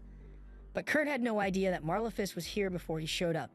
Kurt asks Marlefis if she's the one who has been targeting Lys, but Marlefis explains that she was excommunicated from the church and tricked into this by Bishop Tristan. Kurt and Lys heard what she said, but they are on two completely different wavelengths. Lys realizes that Tristan must be the one behind all the assassination attempts on her, while Kurt thinks Marlefis must be drawing graffiti everywhere because she's frustrated about being excommunicated. Marlefis has no idea what Kurt is talking about, and neither does Lys, but she supports whatever Kurt says regardless of whether it makes sense or not. Kurt asks Marlefis if she knows where Ulyssia is, and Marlefis has no idea who Ulyssia is, but she does remember seeing two adventurers on their way here, so they should be on the next floor up from this one. Kurt thanks her for the directions and turns to go find Ulyssia, fully prepared to leave Marlefis behind because he thinks the magic circle is just graffiti. However, Lys asks him to help clean up the magic circle while she goes to find Ulyssia instead. Kurt tries to stop her since it would be dangerous for her to go alone, but she reminds him that he gave her a magic sword, so she's going to be fine on her own. Kurt eventually agrees to let her go, and while Lys is gone, he somehow manages to find a mop and bucket and gets ready to start cleaning. Marlefis thinks he's insane because there's no way you can destroy a magic circle with regular water and a mop, but Kurt is too dense to understand what impossible means, so he casually wipes the magic circle away. As soon as the magic circle is broken, the demon realizes his supply of mana has been cut off, so he can't afford to take any more hits and dodges Ulyssia and Alraid as they attack. Neither of them knows what's going on, but the fact that the demon dodged their attacks means he must be scared of getting hurt now. Ulyssia reaches for the last magic crystal in her bag so they can finally defeat it, but the demon knocks it out of her hand before she could use it, and without that crystal, their chances of winning are slim. The demon is about to start taking the fight seriously, but all of a sudden, Lys shows up and calls out to Ulyssia. Lys has been the demon's target from the beginning, so it stabs her to death on sight and begins laughing about how foolish it was for her to come here on her own. However, to his surprise, Lys's body disintegrates into butterflies, and she reveals that it was just a clone. The demon can't believe it since it could have sworn that it stabbed the real Lys, but that was just an illusion created by the Sword of Confusion. As the name implies, it creates illusions that can confuse anyone, whether it is showing you an incoherent compilation of brain rot or, in this case, a perfect duplicate of Lise. The demon tries killing Lise a few more times, but every time it hits her, it turns out to be an illusion. And while the demon was busy with all the illusions, the real Lise managed to make her way over to the magic crystal that Ulysses dropped. She then smashes it, and the resulting burst of energy wipes the demon out. And since the demon was the one who summoned all the zombies, now that he's gone, all the monsters vanish as well. The crisis is finally over, and everyone in the city can rest easy knowing that they are safe. But Ulysses is mad at Lise for putting herself in harm's way like that. Lise apologizes for coming here without permission, but she didn't want to continue hiding away while others fought for her sake. Ulysses is still mad, but she has no right to be angry at Lise because if she hadn't shown up when she did, that demon would have killed her and Alraid. Alraid wants to personally thank Lise for saving him, but she tells him it's not necessary because he fought even harder than she did. She thanks him for all his hard work in defending the city and promises to give him a reward for his brave actions. Meanwhile, Kurt has just finished wiping away the last of the magic circle. But with the circle gone, Marlefist's curse still prevents her from eating any food, so sooner or later she's going to starve to death. Just then, Kurt offers her some of his lunch because he can tell that she's hungry and Marlefist appreciates the gesture. But if she eats this, her curse will just force her to vomit it out. Even so, she still decides to eat it so she can enjoy the taste of Kurt's food one last time before she dies. However, as she takes a bite, she realizes she is able to eat it normally, and a few moments later, the curse on her stomach is dispelled. It doesn't take a genius to realize that Kurt's food is what cured her, but this is the first time Marlefist has ever realized what Kurt is truly capable of. She now thinks back to all the things Kurt used to do for her and the rest of Flaming Dragon, and it finally clicks that the only reason their party was strong was because they had Kurt supporting them, so she sincerely apologizes for how she treated him. Don't get me wrong, Marlefist is still a terrible person, but at least she acknowledges Kurt's strength now, and that has to count for something. Although it's not enough to stop her from getting arrested because two of Mimiko's agents show up to apprehend Marlefist for her connection to this whole assassination plot. Marlefist tries calling out to Kurt for help, so Kurt promises to visit her in jail as much as she wants. After Marlefist is dragged off to jail, Lise comes up to Kurt to ask if he's alright. Kurt tells her he's fine, and if anything he's more worried about Ulysses and the others that were fighting, but Lise assures him they are fine since they all drank some of the medicine soup Kurt made. Once everyone returns from the battlefield, Kurt invites them all to a feast at the mansion. But after they all sit down to eat, all the soldiers just sit in silence and stuff their faces with food. Kurt is starting to get worried that the soldiers are forcing themselves to eat the food out of politeness because they don't seem happy at all, but Alraid tells him he's got it all wrong. They are all silent because this food is the best thing they've ever tasted, so they are focusing on eating as much food as humanly possible. Kurt is glad that they all like his food, and while everyone else keeps eating, Lise calls Alraid over to formally introduce him to Kurt. Kurt recognizes him as the site foreman from the time that he repaired the city walls, but Lise informs him that Alraid is also in charge of governing this city and all its people. Just then, a bunch of fireworks go off, and everyone is amazed by the spectacular sight. Kurt explains that he thought it would be nice to have a show to go with the food, so he prepared some fireworks in advance. But speaking of the food, Alraid mentions that all his injuries were suddenly healed after he ate the food, but Kurt doesn't understand what the big deal is since it was always normal for you to heal after having a good meal back in his village. 10 years ago, back when Kurt still lived in his home village Hast, there was a merchant who came to do business there. For various reasons, people don't usually visit Hast, so Kurt rarely got to meet new people, and the merchant happened to have a daughter around his age, so he wanted to talk to her. He approaches Hildegard and tries to start a conversation, but she completely ignores him and continues carving her wood. Kurt keeps trying and even compliments her pretty horns, but nothing he does is enough to get her attention, so Kurt is on the verge of tears. Hildegard feels bad now, so she apologizes and tells Kurt that her father told her not to talk to any of the villagers here in Hast, because according to him, they're a bunch of weirdos. But Kurt doesn't seem weird to get, so she'd love to play with him. Kurt is excited that he finally has a new friend, and both of them get along really well. So they end up taking the golem ride out into the forest so Kurt can show Hildegard some pretty flowers. Hildegard is excited, so once she gets down from the golem, she runs out ahead of Kurt. She then spots some colorful berries growing nearby, and against better judgment, she grabs a fistful and eats them without knowing what they are. A few seconds later, she realizes something was wrong with the berries, but it's already too late. The berries have entered her system, and she falls to the floor unconscious. Kurt rushes over to check on her, and he immediately recognizes the poisonous parpla berries that Hildy ate, and it's only a matter of time before she dies from the poison. Luckily, Kurt knows how to make a cure, so he grabs a nearby flower and starts making the medicine. However, in Hildy's current state, there's no way she could drink it on her own, so Kurt puts the medicine in his mouth and prepares to feed it to her himself. Back to the present, Ulysses wakes Kurt up because they are approaching the village that requested their help. Basically, the chief of the village says they are on the verge of dying of thirst because their water reserves are practically gone. He says they won't survive another week like this, but according to the map that Ulysses has, the neighboring village should have a large aqueduct on their land. So she tells the chief to just ask Village B to share some of their water with them. However, the chief says he already tried that and Village B's chief refused to give them any water at all. That's why he called Ulysses, hoping that with her connection to the new layer, she could force Village B to share their water. Ulysses doesn't like the idea of forcing people to do stuff, but she agrees to go to Village B to see if she can negotiate a water seal with them.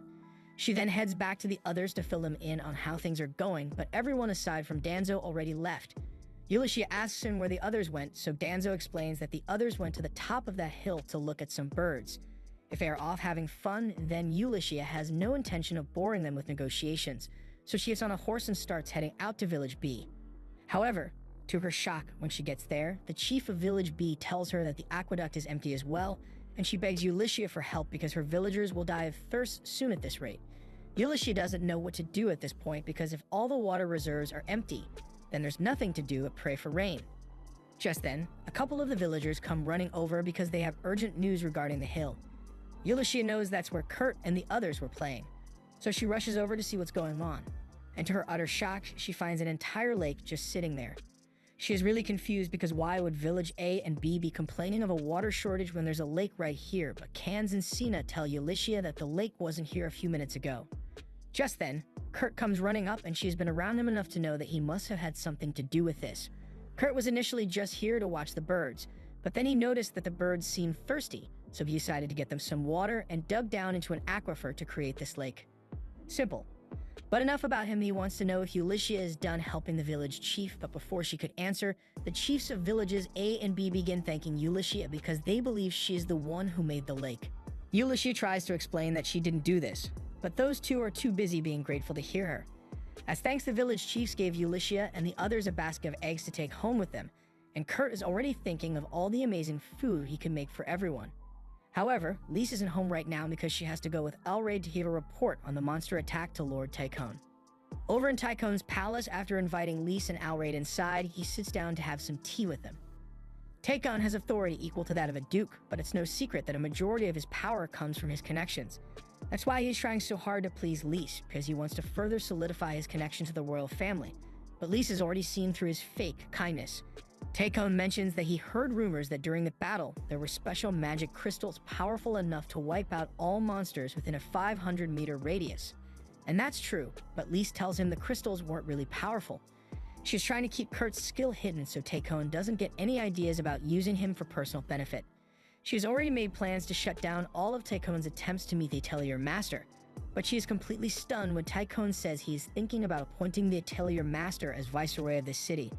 Lise realizes that if Kurt were to be appointed as the Viceroy of the city, then he would have to make a public appearance. But right now, Kurt doesn't even know he is the Atelier Master, so explaining all this to him would be difficult. Lise tries to get out of this by saying she can't make decisions on the Atelier Master's behalf. Tycoon calls BS because she is literally here on behalf of the Atelier Master, so she should be able to give a response. Additionally, Tycoon is sure that the Knights would be happy to have the Atelier Master as the new leader of their town, and as Knight Captain and acting leader, Tycoon turns to Alraid for approval. Lise is starting to panic because Alraid doesn't know that Kurt is the Atelier Master, and if he approves of the new appointment, then she won't be able to weasel her way out of this anymore. She silently prays for Alraid to postpone the decision, but Alraid enthusiastically states that he would gladly welcome the Atelier Master as the new Viceroy of the city. Lise desperately tries to back out of this, but then Tycoon asks her if she thinks the Atelier Master is too incompetent to run a city, and her love for Kurt gets the better of her from there because she starts talking about how the Atelier Master is the most competent person on the planet and how it would be easy for him to run the city. A few moments later, Lise realizes that she messed up because she just agreed to have Kurt become the new Viceroy of the city, and she has no idea what to do. She later meets with Ulysses to explain everything that happened, and fixing this isn't going to be easy. Ulysses asks if they can just find someone to pretend to be the Atelier Master, but Lise doesn't think that would be possible because no random person would have enough skill to do what Kurt does. And speaking of Kurt, Lise hasn't seen him all day, so she asks Ulysses if she knows where he is. Ulysses tells Lise that Kurt is busy raising a child, and Lise starts freaking out because she had no idea Kurt had a child. She is also disappointed that she isn't the mother of Kurt's child, so she immediately starts making plans to adopt the child as her own. However, Ulysses tells her she is misunderstanding the situation. Apparently, one of the eggs they got from the village was fertile, so Kurt decided to take care of them until they hatch. But knowing Kurt, she wouldn't be surprised if he raised a chicken that lays golden eggs. Just then, Kurt calls Ulysses' name and tells her that his egg just hatched, but when she goes to check it out, she is shocked to see that Kurt somehow made himself a daughter. There's a lot to unpack here, but basically, Kurt was just taking care of the egg, and eventually this little girl came out. And she's already calling Kurt Papa, so he's pretty much her father now, and Kurt seems pretty happy about it. However, Ulysses has a different opinion. She points out that humans don't come from eggs, so even if Kurt is willing to accept her as his daughter, he can't pretend that she's a regular person. More likely than not, she's a special kind of monster, and the fact that she looks similar to Kurt must be some kind of trick to make him let his guard down. Kurt understands what Ulysses is implying here, so he asks her if she really thinks his daughter is going to kill him. Ulysses doesn't answer him, but she tells Kurt to hand the girl over immediately. Kurt asks what she intends to do with her, and Ulysses bluntly answers that she's going to kill the girl for everyone's sake. Kurt refuses to let that happen, so he promises that he won't let the girl hurt anyone, but Ulysses refuses to listen to him and drags her out of his arms. However, before Ulysses could do anything to her, the baby grabbed her face and called her mama. Instantly, every neuron in Ulysses' brain lights up, and she begins imagining a life as a happy family with Kurt. But Lise can sense that Ulysses is thinking about her man right now, so she snatches the girl away to snap her out of it. Then the girl calls Lise mama as well, and she practically melts with joy at the thought of being a parent with Kurt. Ulysses tries to fight against the cuteness and insists that the girl might be dangerous, but Cam stops her and says they don't need to make any hasty decisions right now. The girl is still young, and if she is raised by caring people like them, there's no way she could turn out evil. Everyone says they want to take the girl in, and honestly, after imagining a future with that child, Ulysses can't bring herself to kill her anymore, so she agrees to let her stay. Now that they've all decided that they're keeping the girl, Lise says they should come up with a name for her, so everyone sits down to think of one. Kurt thinks they should call her Akuri because in the language of the Laplace civilization, it is a name that symbolizes the connection between points. Both Ulysses and Lise seem to like the name, and so does the girl, so from now on she will be called Akuri. Later that night, Yuri is sleeping on the sofa with Akuri on top of her, but while she agreed to keep her, that doesn't mean she isn't suspicious about the child's origins. One of Mimiko's agents approaches her, and Ulysses hands over an envelope containing samples of Akuri's hair and saliva. And once Mimiko receives the samples, she can analyze them to figure out what Akuri is. The next morning, Kurt and Ulysses show Akuri the playroom that Kurt made for her, but in reality, this is meant to be a prison to hold her, until Mimiko finishes running the tests. It has no windows, and the walls are reinforced with mithril, so there's no way she can escape the room on her own. Ulysses feels bad for asking Kurt to make this since it seems a little harsh to isolate a child from the world, but this is only a temporary measure until they are sure that Akuri isn't a threat. For now, they plan to leave Sina to play with her while she and Kurt finish up one more request. But as soon as Akuri hears that Kurt and Ulysses are leaving, she stops playing and says she wants to go with them. Kurt tells Akuri that she can't come because they are going on a mission, but he promises that as soon as he is done, he will come back to play with her, and Akuri seems to accept that. While Kurt and Ulysses are riding to the village that requested help, Ulysses can tell that Kurt is upset about leaving Akuri behind, so she tells him they should focus on completing the request as soon as possible so they can see Akuri again. But just then, they hear a voice coming from inside the carriage. Kurt and Ulysses stop so they can see what it is, and to their surprise, it turns out to be Akuri. Neither of them has any idea how she managed to escape the room because a child-friendly prison made by Kurt should be impenetrable. But Kurt just assumes he must have made a mistake somehow. Just then, Ulysses notices one of Mimiko's agents nearby in disguise, so she makes up an excuse to go talk to them, leaving Kurt and Akuri alone. While she's gone, Kurt thinks back to what Ulysses said about Akuri potentially being a dangerous monster. He thinks he is being selfish for wanting to keep her because if Akuri really did end up attacking people, he would be powerless to stop her. Ulysses returns shortly after, and she can tell what Kurt is thinking, but she assures him that what he did wasn't wrong. There's still the possibility that Akuri turns into a threat in the future, but right now she's harmless, so it's their job as parents to make sure they raise her well so she grows up to be a good girl. Just then, out of nowhere, a man shows up and says he has been waiting for a while now because he needs the two of them to defeat the Demon King and save the world. He may just be crazy, but who knows? Kurt and Akuri decide to just go with it and promise to defeat the Demon King, but Ulysses tells them they didn't sign up to fight any demons today. Just then, a woman walks up and apologizes for her father's behavior. She tells them this man is her father and he is going a bit senile, so he sometimes says strange things. She was the one who made the request, but she is surprised that a newly couple showed up to fulfill it. Kurt and Ulysses get flustered since with Akuri here, they really do look like a happy family, and it doesn't help that Akuri calls them Papa and Mama. Kurt doesn't mind the misunderstanding that much, but Ulysses has been frozen in place ever since the client mistook her for Kurt's wife. Kurt assumes Ulysses might be upset at the idea of being married to him, but clearing up the misunderstanding would take too long, so Kurt decides to do his best to finish the job quickly so he and Ulysses can leave. He asks the client to tell him what the problem is, so she explains that her pigs haven't been eating their food lately, and she doesn't know what to do.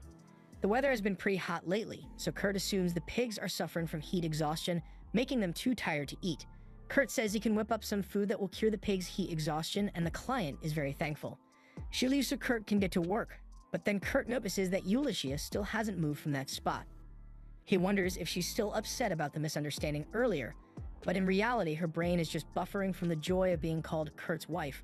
Of course, Kurt has no idea she's actually happy about it, so he decides to give Ulysses some space and starts working on making the feed for the pigs. It only takes him a few minutes to make it, and by the time the pigs start eating, Ulysses' brain is finally finished processing her emotions. She begins thinking that if the client mistook her for Kurt's wife, then that must mean they look good together, so maybe she can really get married to Kurt one day. But she cuts herself off mid-thought because she's going too deep into the fantasy rabbit hole. She tries to convince herself that she doesn't want a relationship with Kurt, but every time she looks at him, her heart begins to ache, so she might be in love.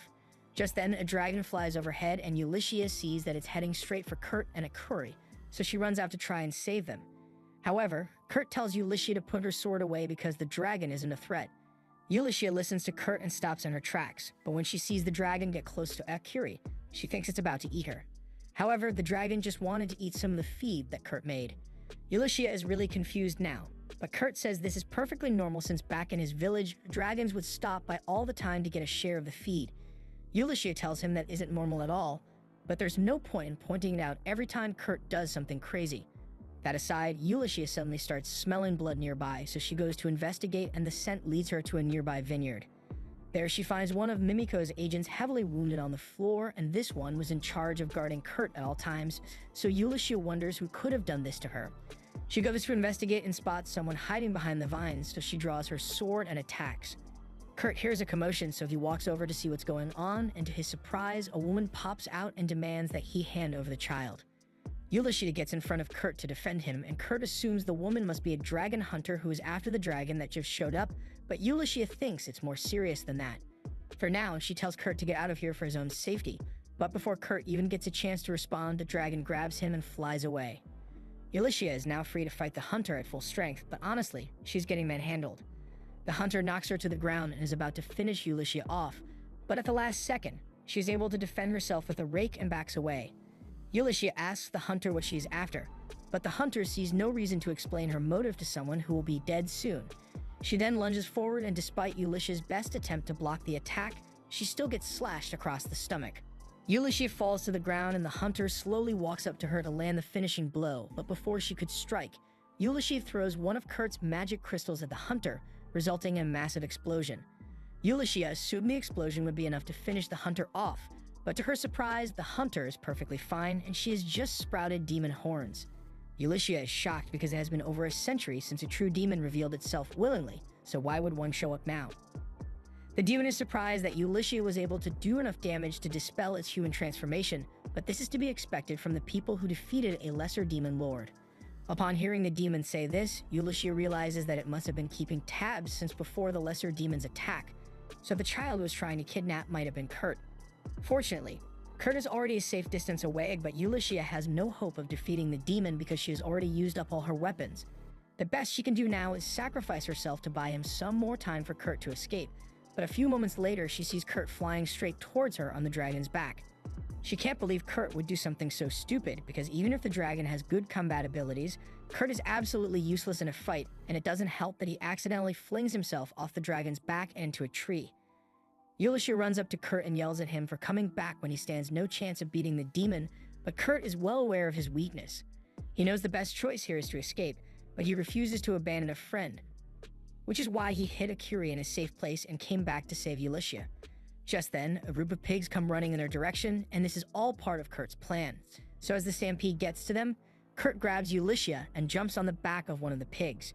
Ulyssia asks him if this is something he normally did in his hometown, but this is actually the first time Kurt has done something like this. He knew it was a reckless idea, but he is willing to risk his safety if it means protecting someone precious to him. However, before they could escape, the demon launches a massive fireball at them and decimates the stampeding pigs.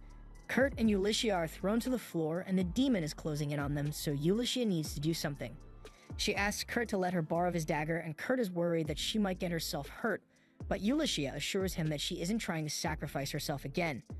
She promises to do her best to survive, so as the demon launches another fireball at her, she raises the dagger to defend herself. The only way she can survive this is to use the secret spell Slash technique, a technique that allows one to destroy a spell by cutting through its magic. However, while Ulyssia has attempted it many times, she has never successfully pulled it off before, and the power of plot armor is not on her side today because she isn't able to destroy the spell yet again. It looks like this is the end of the road for Ulyssia, but at the last second, Akiri appears out of nowhere and hugs her. The fireball suddenly disperses, but not because of anything Ulyssia did. Instead, the demon dispelled it on her own because she didn't want to hurt Akiri. Ulyssia realizes that the demon must be after Akiri, and it must care about her a lot if it's going this far to get to her. Ulyssia tries to ask the demon some questions, but before she could say anything, the demon's injuries start to catch up to it, so she runs away.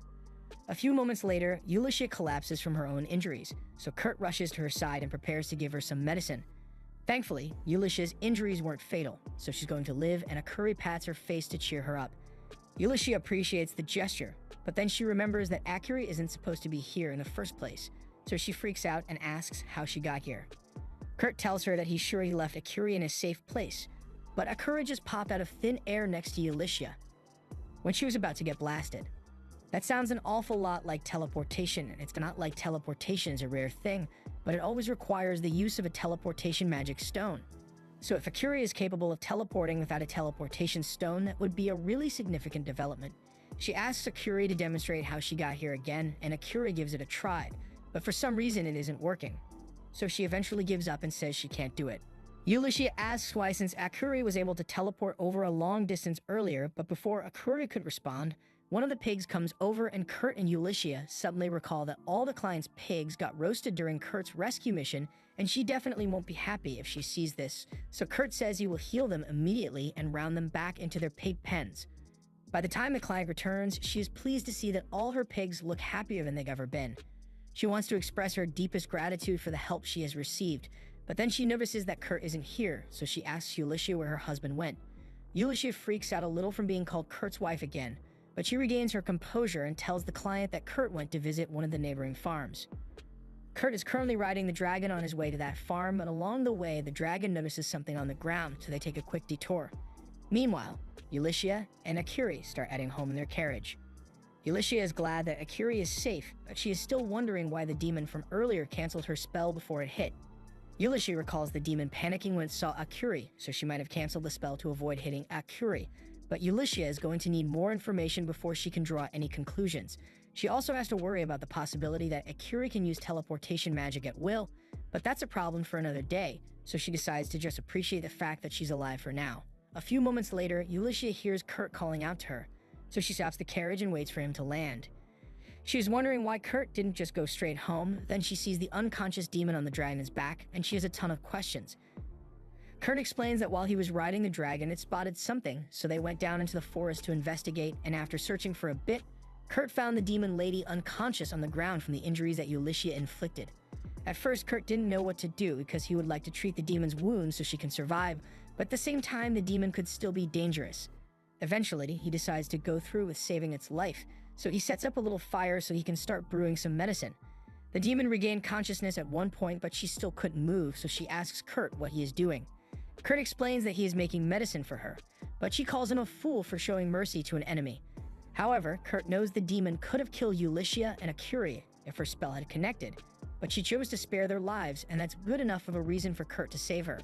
Kurt finishes making the medicine and tosses it over to the demon. At first, she refuses to take it, but Kurt reminds her that she will die if she stays the way she is now, so she eventually takes the bottle, flips over onto her back and drinks the medicine. However, as soon as it goes down her throat, she can tell that something is wrong. Her wounds are healing, but now she can't move her body anymore, and that's because Kurt mixed a paralyzing drug into the medicine. He may want to save her, but he isn't naive enough to believe that an enemy won't attack him. That was great foresight on Kurt's part, but he still believes the demon is just a dragon hunter, so his situational awareness unfortunately hasn't improved. He wishes they could get along like he did with Hildegard back when he was little, and as soon as the demon hears him mention Hildegard's name, she starts reaching for Kurt, but the drug eventually knocks her out. That leads us back to the present, and it explains how Kurt managed to capture the demon, but Ulysses wonders what kind of drug Kurt made because demons are supposed to be immune to all poisons. They eventually return to the mansion, and Ulysses can't believe she's about to carry an unconscious demon into the house. Meanwhile, Kurt tells Akuri that she has to apologize to Sina because she was probably worried sick by Akuri's sudden disappearance. Once Sina and Lise realize that Akuri is back, they rush outside and hug her because they thought something bad had happened to her. A few moments later, a man walks out of the mansion as well, but Ulysses has never seen him before, so Lise introduces him as the new Atelier. The man introduces himself as Rikudo, and Kurt immediately believes that he's an Atelier master, so he walks up to introduce himself. However, Ulysses knows something is wrong because Kurt is the real Atelier master, so this guy must be a phony. She asks Kurt to go inside and start making dinner while she handles all the luggage, and as soon as Kurt is gone, she tries talking to Rikudo, but he suddenly pushes her against the carriage. She still has no idea who this guy is, but it's clear he's crossed a line, so she instinctively aims a sharp kick at his midsection. However, her leg goes right through Rikudo's body. Ulysses then sees Lise smiling behind Rikudo, and she finally puts it all together. Rikudo is an illusion that Lise created using the sword Kurt made, but Ulysses had no idea the sword could create illusions of people who don't exist. However, Lise tells her that Rikudo is actually based on a grown-up version of Kurt. Lise dispels the illusion for now, and a second later, a note from Mimiko falls from the sky. Ulysses grabs it, and she gets excited because Mimiko says she's done with the analysis of Akuri's DNA, and she'll be here in 3 days to give a report. The days go by, and Mimiko finally arrives. Everyone is nervous to hear what she has to say about Akuri, but Mimiko simply tells them she has no idea what Akuri is. Ulysses asks why Mimiko even bothered coming here if she's just going to say she doesn't know, but there's a little more to the story. When she analyzed the sample of Akuri's hair that Ulysses sent in, it looked identical to that of a regular human. However, when Mimiko took a look at one of Akuri's fingernails, she found traces of spatial magic in them. No normal human should be capable of using spatial magic, but there are records of that kind of magic being used during the Age of Gods. Right now, that's the closest she has come to figuring out Akuri's origins. But while she may look and behave like a normal girl, Akuri is definitely not a human. It honestly terrifies Mimiko that being like Akuri is present in the Atelier, so Mimiko is considering putting a sealing curse on her so she can't use teleportation magic anymore and locking her away in a research lab. However, Kurt refuses to let that happen. Mimiko questions why he is so opposed to the idea, so Kurt asks her if she's scared of him. Mimiko knows that Kurt is capable of making deadly weapons if he wanted to, but she also knows Kurt would never do anything to harm others, so she isn't scared of him. In the same way, Kurt tells her that he knows that whether Akuri is a human or not, she would never do anything to hurt him or the others here. She even went to check on the demon woman when they first brought her in, most likely because she was worried about her being unconscious. That just goes to show how kind Akuri is, and not once has she made Kurt or the others feel unsafe, so he won't let Mimiko take her away. Ulysses agrees with Kurt, and since Mimiko couldn't find any proof that she's a monster, they at least know that Akuri isn't dangerous. Lise also doesn't want Mimiko to take Akuri away, and since it's 3 against 1, Mimiko eventually concedes and agrees to let Akuri stay. But there's still one more matter she needs to attend to, so she asks to be taken to the demon that Kurt captured so she can have a little chat with her. Kurt tells her he kept the demon in the second-floor basement, so Mimiko starts heading in that direction, but before she leaves, Kurt asks her not to throw the demon in jail because she didn't really do any harm. Mimiko promises that she'll be lenient with the demon, but in truth, she has no intention of granting mercy because demons are the natural enemies of humanity. Once she finds the demon, she injects her with a drug to wake her up, and once the demon opens her eyes, Mimiko begins asking questions. The first thing the demon does is use fire magic to attack Mimiko. But it's no use because Kurt pre-installed a barrier that negates all magic in this room. Mimiko asks the demon to just comply and answer her questions so she doesn't have to get violent, and the demon recognizes that she has lost, and according to the demon honor code, the loser must obey the wishes of the victor. But Mimiko isn't the one who defeated the demon, so she says she will only answer questions from the boy who bested her. Kurt. Mimiko isn't sure if she should listen to the demon, but bringing Kurt over is quicker than hours of torture, so she goes upstairs and asks him to come down. When Kurt sees the demon, he asks her how she's doing, and she says she feels fine, aside from the fact that her arms are tied behind her back. Kurt apologizes for that, and he would like to let her go, but he has been told not to untie her until they are done talking. The demon tells Kurt that her name is Soulflare, and she asks if he really knows Hildegard. This gets Kurt's attention because he has been wondering what happened to her for ages now, but no one else knows who he is talking about, so Ulysses asks him who this Hildegard person is. Kurt explains that she's the daughter of a trader who often visited Kurt's village, and she was a demon like Soulflare here, so Kurt thinks they might know each other. Soulflare asks Kurt if he recalls Hildegard wearing a griffin pendant, and now that Kurt thinks about it, he did see her with one, and that's enough for Soulflare to believe that Kurt met Hildegard. She pleads with Kurt to help her because she needs to save Hildy, but Kurt has no idea what she's talking about. Soulflare explains that Hildegard is currently being held captive beneath Margrave Tycoon's castle, and Kurt is shocked that Tycoon would do something so horrible, so he asks Ulysses to help him rescue Hildegard. However, Ulysses isn't convinced even if Soulflare really just wanted to save Hildegard. That doesn't explain why she targeted Akuri. But there's a perfectly reasonable explanation for that. She was investigating Tycoon so she could find a way to save Hildegard from his castle, and in the process, she found out that Tycoon was tracking Kurt and his friends, so Soulflare decided to follow Kurt and Ulysses to find out why Tycoon was so interested in them. And that's when she saw Akuri appear out of nowhere. She didn't understand how the teleportation worked, but with that kind of power, she would have been able to rescue Hildegard instantly, so she attempted to kidnap Akuri. That sounds perfectly reasonable to Kurt, but Ulysses warns him not to be so easily persuaded because Soulflare hasn't actually shown any proof yet. Soulflare tells them that if they want proof, then they can look at the pendant she's wearing. However, the pendant is buried deep in her cleavage, so Ulysses has to go fishing for it. Once the pendant is visible, Kurt confirms that it really is the same one Hildegard was wearing, so everything Soulflare said must have been true. Soulflare received this pendant from Hildegard, and the reason she canceled her attack on Ulysses back then wasn't because of Akuri. It was because the dagger that Ulysses borrowed from Kurt had the same griffin symbol as Hildegard's pendant. Kurt recalls that he received that dagger as a gift from Hildegard, so all evidence suggests that Soulflare is telling the truth, so Mimiko decides it's worth looking into. She tells Soulflare that they will save Hildegard for her, but only under the condition that she stays here. And in case she still refuses to take orders from Mimiko, Mimiko asks Kurt to tell Soulflare to stay put. Kurt swears to Soulflare that they will get Hildegard back, but in the middle of their conversation, Akuri suddenly appears in front of Kurt. Kurt scolds Akuri because it's rude to teleport in front of people like that, so Akuri apologizes, but teleporting is a lot of fun for her.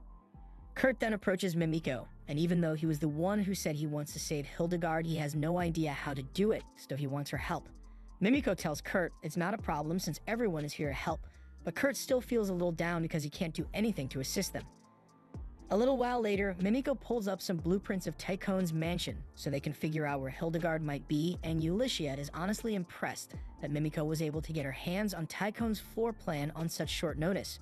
Mimiko has actually been investigating Tycoon for a while now, and according to her agents, there's one room in the mansion that only Tycoon is allowed to enter. He has been seen carrying food into that room, so it is possible that Hildegard was imprisoned in there. Soulflare also took notice of that room when she was spying on Tycoon, but she couldn't get in. Mimiko asked her agents to try opening it, but even a master locksmith would take a few hours to get in. However, if they can't pick the lock, then Lise suggests that they should just make Tycoon unlock it himself. She can use one of her illusions to make it seem like someone managed to sneak into the room, at which point, Tycoon would be forced to unlock the door to investigate. That plan sounds pretty good, but they'll need to find a way to trick Tycoon into falling for it. Lise already thought of that as well, so she intends to have Rikudo host a 3-day festival as the Atelier Master, and that will be the perfect excuse to get close to Tycoon. However, Ulysses wonders what they should do about Kurtz, since she still doesn't trust Soulflare enough to leave Kurt here with her. Lise says they can just bring Kurt with them under the pretense of wanting to see the festival, and when they get their chance, they'll sneak away to save Hildegard. Now that the plan has been finalized, Lise and Ulysses both start fantasizing because going to a festival with Kurt would practically be a date. They'll execute the infiltration plan on the 3rd day of the festival, so there will be 2 days to have fun with Kurt, and they both play a game of rock, paper, scissors to decide who gets to go first. Lise comes out on top, so she starts emoting on Ulysses to rub it in, but Ulysses makes her promise that she won't do any lewd things with Kurt. And both Mimiko and Soulflare are watching in utter confusion. On the first day of the festival, Kurt and Lise head out with Akuri, and Lise is having the time of her life. While walking, Lise spots a shop that sells spineless cacti, and it's a unique product since you can cut off the top and drink the cactus juice. Personally, I haven't trusted cactus juice since that one episode of Avatar, but since Lise seems excited to try it, Kurt decides to buy some. He gives one to Akuri and the other to Lise, but he didn't buy one for himself. It's not like Kurt is broke because he currently has at least 1 million gold coins in his bank account, but his self-esteem is so low that he doesn't think he deserves to drink a full cactus, so he just asks to get some of the leftovers. Akuri feels bad that Kurt didn't get a drink for himself, so she offers to share hers with him, and Kurt is touched by the kind gesture. He tries the cactus juice, and it turns out to be really sweet with no hallucinations. Kurt is really enjoying it, but he doesn't want to finish Akuri's juice, so he gives it back to her. Lise then asks Kurt if he would like to try some of her juice, and she was just trying to be nice at first. But then she realizes that Kurt's lips just touched the cactus rim and all the Goomer neurons in her brain activated. She bites down on the spot that Kurt's lips touched, and she then stuffs the cactus in her bag so she can take it home, definitely not for any unholy reasons. Kurt has no idea why she suddenly started acting so strange, so he asks her why she's putting the cactus in her bag, but honestly, he's better off not knowing. They then continue walking through the festival, and Lise recalls that Kurt traveled all over the nation when he was part of that adventuring party, so she's sure Kurt must have seen tons of festivals. And technically she's right, but he was always stuck doing maintenance or guarding the carriage in the stables, so he only ever got to see the festival from a cold, dark room. Lise says that sounds awful, but Kurt says he didn't mind because someone like him who was only good for doing chores didn't deserve to enjoy a festival anyway. However, he has always wanted to properly enjoy a festival, so Lise promises to make today as much fun as possible for Kurt. And when they are done having fun, she will finally confess her feelings to Kurt. The three of them continue walking until a stall owner asks Kurt if he'd like to play a game and stand a chance to win a gift for his lovely wife and daughter. All he has to do is perfectly weigh out 1 kilogram of beans, and normally this would be a near impossible task, but Kurt picks up a handful of beans, and after holding them for a second, he completes the challenge on his first try and wins the prize. After a long day of festival games, Lise asks Kurt to come to the park with her to get away from the crowded festival.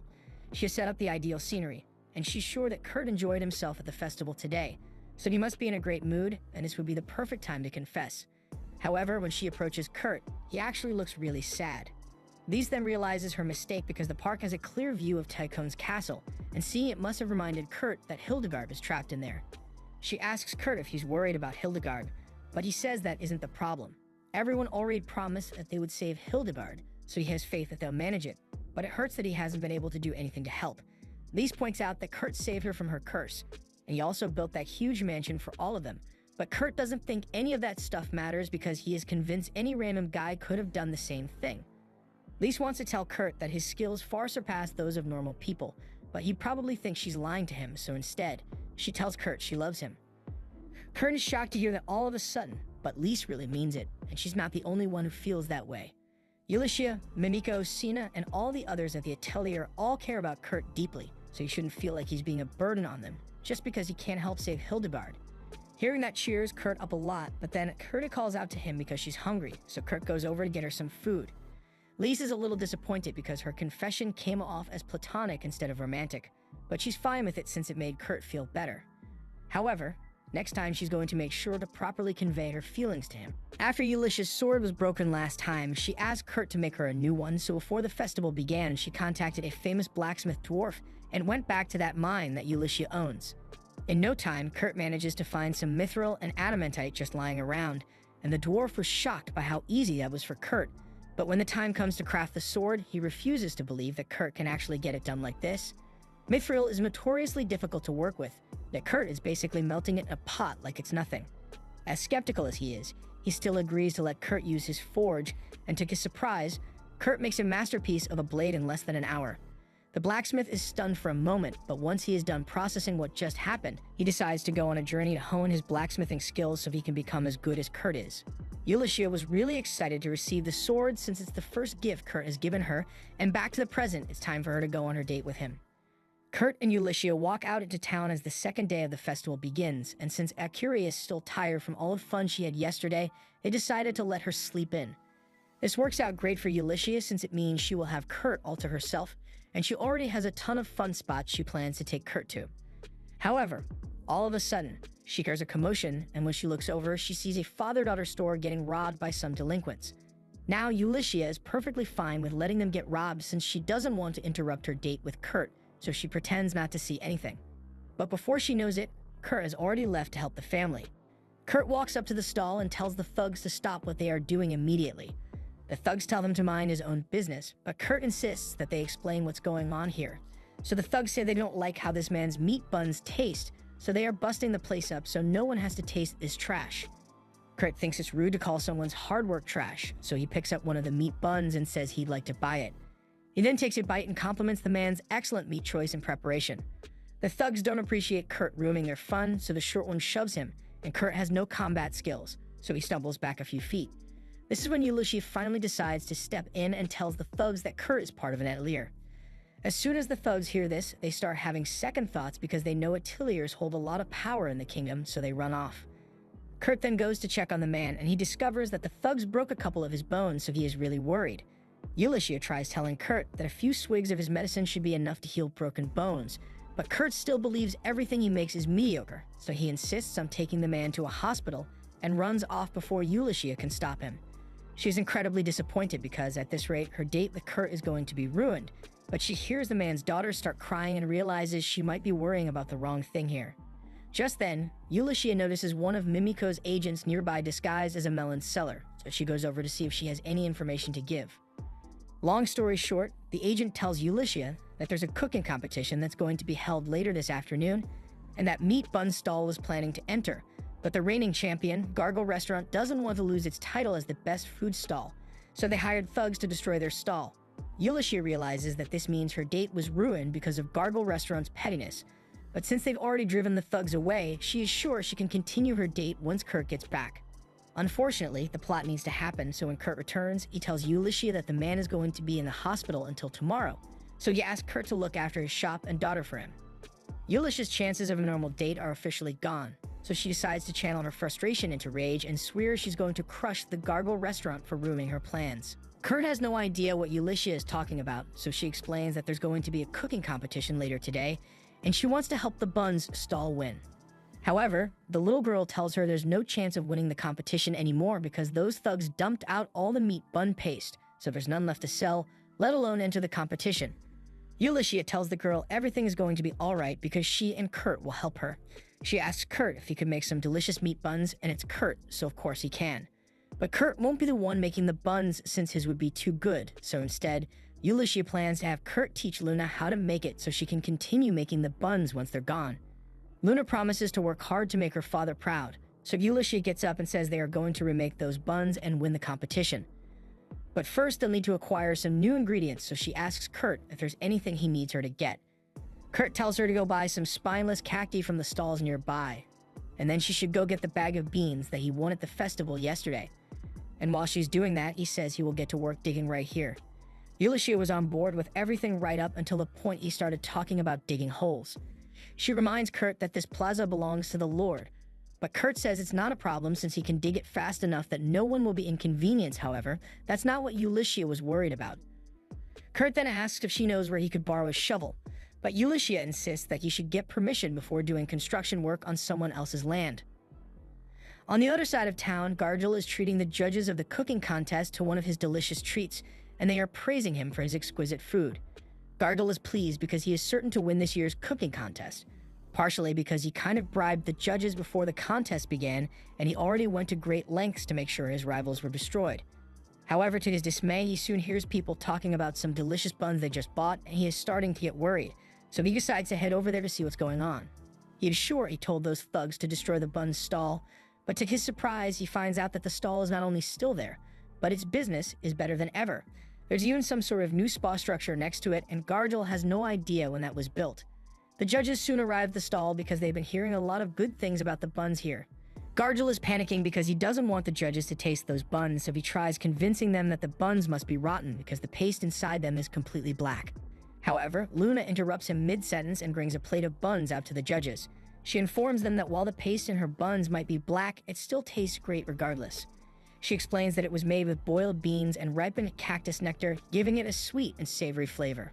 Her vivid description gets the judges intrigued, so they are all excited to try some, and as soon as it enters their mouths, they can tell why everyone likes it so much. And as an added bonus, the buns only cost 1 copper each despite being so tasty.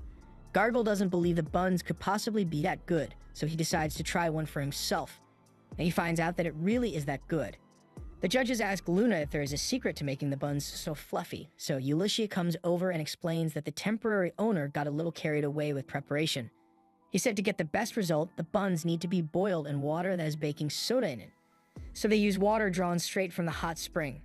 Gargle refuses to believe it and accuses Ulysses of lying because he knows there's no hot spring here, but Ulysses tells him the temporary owner just dug one today. Gargle still doesn't think it's possible, but then Ulysses tells him that Kurt is part of the new atelier, and it suddenly sounds a lot more believable to him. However, he's still pissed that his chances of winning the cooking contest were ruined by Kurt and Ulysses, so he threatens to report them for building on Tycoon's land without his permission. Even members of an atelier can be punished for such a crime, but Ulysses already thought of that, which is why she asked Lise to go get permission from Tycoon personally. And with the third princess officially backing the stall, there's nothing Gargle can do to stop them. Although they had to agree to surrender the hot spring to city management as part of the deal, so Kurt turned it into a foot spa as a new tourist attraction. Gargle is losing his mind because it shouldn't be possible for a small bun stall to have so many connections. However, he still has one trick up his sleeve, so he pulls one of the judges aside and reminds him of the bribe money he will get if he helps Gargle win the contest. However, the bean buns are simply too delicious, so the judge tells Gargle that he can keep his money because there's no way he's going to give this stall a bad review.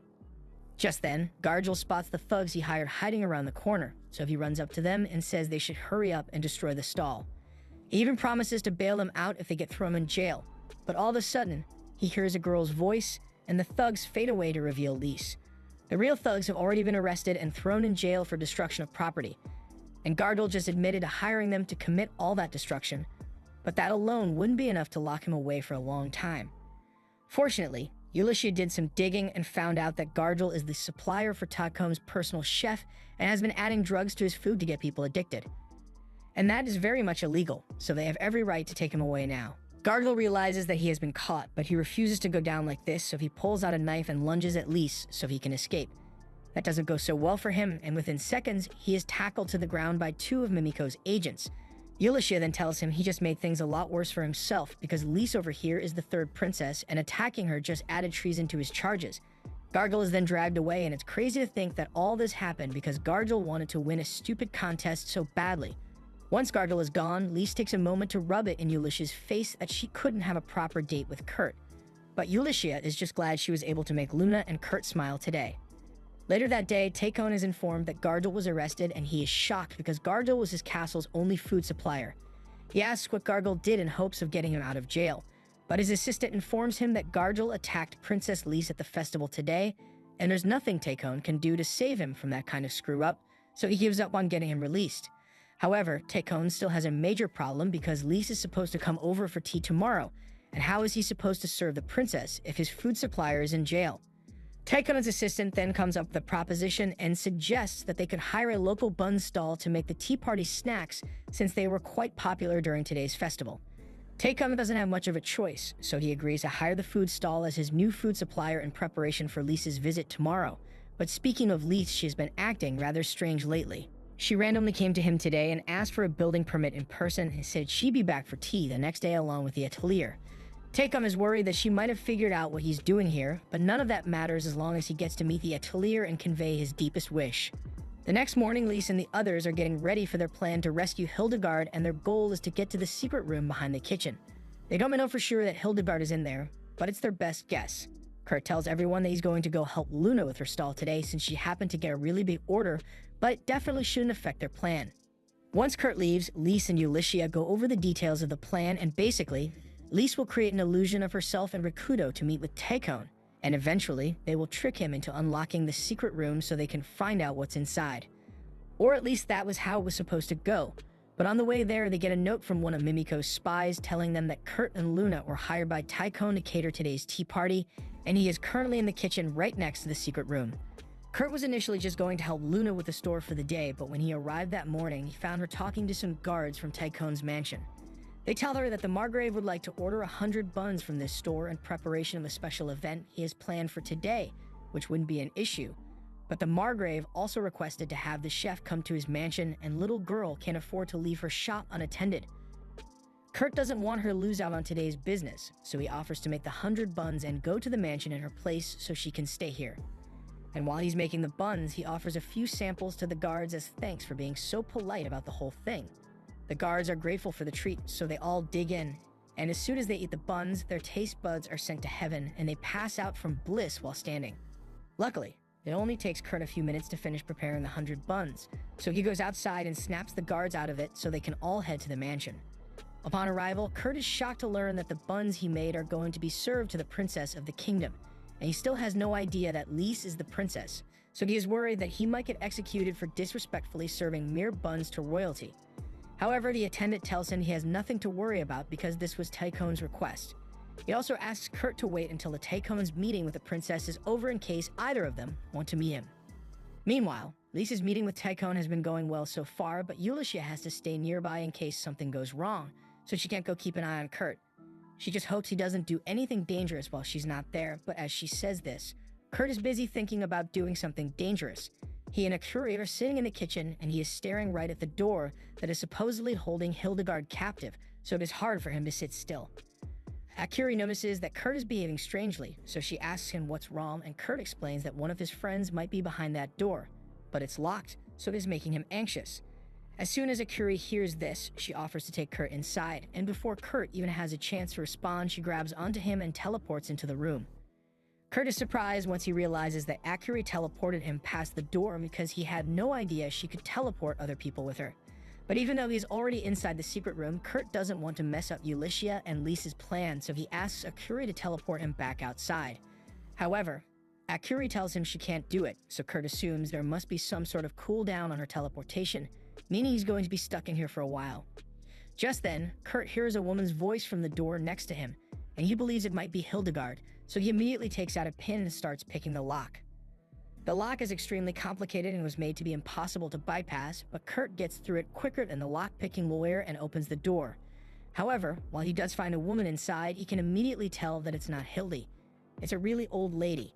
Back with Tychoon's meeting, he says he wants to get right down to business, so he has a request to ask of Rikuto. He asks Lise to step outside since it's a private matter, so the clone leaves the room, but the real Lise is still hidden behind Rikuto, so she is eager to find out what sort of scheme Tychoon has up his sleeve. And once Tychoon believes he is alone with the supposed atelier master, he asks Rikuto if he knows anything about eternal youth. The old lady is surprised to see a young boy here since she doesn't get many guests, but she's happy to see some new faces. Akuri walks up to the woman and asks her if she's sick or something, and the lady tells her that she is. In fact, she hasn't had much of an appetite lately. But then Akuri offers her one of the buns that Kurt made, and when the lady eats it, she actually enjoys the food. She is amazed by how good it tastes, especially since her taste buds don't work anymore. Seeing her act so cheerful gives Kurt the impression that she isn't really an old lady. He asks her why she has an old appearance, and the lady is surprised that he could tell so quickly. She assumes Kurt must be some sort of powerful mage, but Kurt tells her he's just a chore boy at an atelier. The lady is surprised to hear that Kurt's position is so low and seems so capable, but regardless, she asks him if he could help her save the demon held captive beneath this room. As soon as Kurt hears Hildegard's name, he says he is going to rescue her, but since Hildy is being held below this room, he's going to need something to dig with. However, he didn't bring any tools with him, so he decides to take this stale piece of bread and carve it into a shovel. The old lady is incredibly confused and thinks Kurt might be crazy or something, so before he goes any farther, she tells him to wait because she knows an easier way to get to the basement. Upstairs, Lisa's surprised to learn that Tychoon is after eternal youth, but she needs more information, so she makes Rikuto probe for information.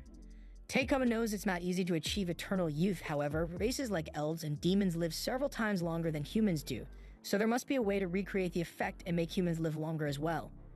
In the past, experiments were carried out to extend human lifespans by implanting elf or demon cells in humans, but those experiments came with heavy side effects and were deemed inhumane, so they were banned in the kingdom altogether. With that said, after everything Tychoon has heard about the medicine the new atelier has produced, he figured that the atelier master might be able to create a drug that can grant a person eternal youth with no side effects. Lisa assumes Tychoon must be planning to use cells from Hildegard's body to make his eternal youth experiments, but there's one part that doesn't add up for her, so she uses Rikuto to ask him why he is in such a rush to acquire an eternal youth potion. He isn't exactly at death's door, and he must have known that use of demon cells is against the policies of the nation, that he was willing to potentially risk his status to acquire immortality immediately. Taekon is asked who he intends to use the immortality potion on if he does acquire it, but Taekon begins getting defensive and says it doesn't matter who it's for. All that matters is that he needs it. Lise realizes that Taekon isn't going to reveal that part of his plan, so she decides to move forward with the illusion and creates 2 thieves nearby. Yulisha then comes running in to play along and tells Taekon that 2 thieves were spotted in the mansion, and they just ran into the kitchen like they were looking for something. Taekon immediately becomes panicked, so he gets up and asks Yulisha to guard Rakuto and Lise because he needs to go check something. Taekon then hurries out and rushes toward the secret room, while an invisible Lise follows closely behind. She is sure that Hildegard must be the secret Taekon is trying to hide, but when Taekon eventually opens the door, she is shocked when he calls out for someone named Famel. Taekon is even more panicked when he realizes Famel isn't here, so he worries that the thieves that broke in might have gotten to her. Lise is really confused because Famel is the name of Taekon's daughter, but Lise thought she was dead. Taekon runs into the basement to go looking for Famel, and while he's gone, Lise walks up to the bed to do a little investigating. She uses a spell to enhance her senses, and she smells Kurt's scent in this room, but she also found the long gray hair, and she knows it doesn't belong to Kurt, so it must be Famel's. There are too many factors here she hadn't anticipated, so before she does anything else, she plans to head back and discuss this with Yulisha.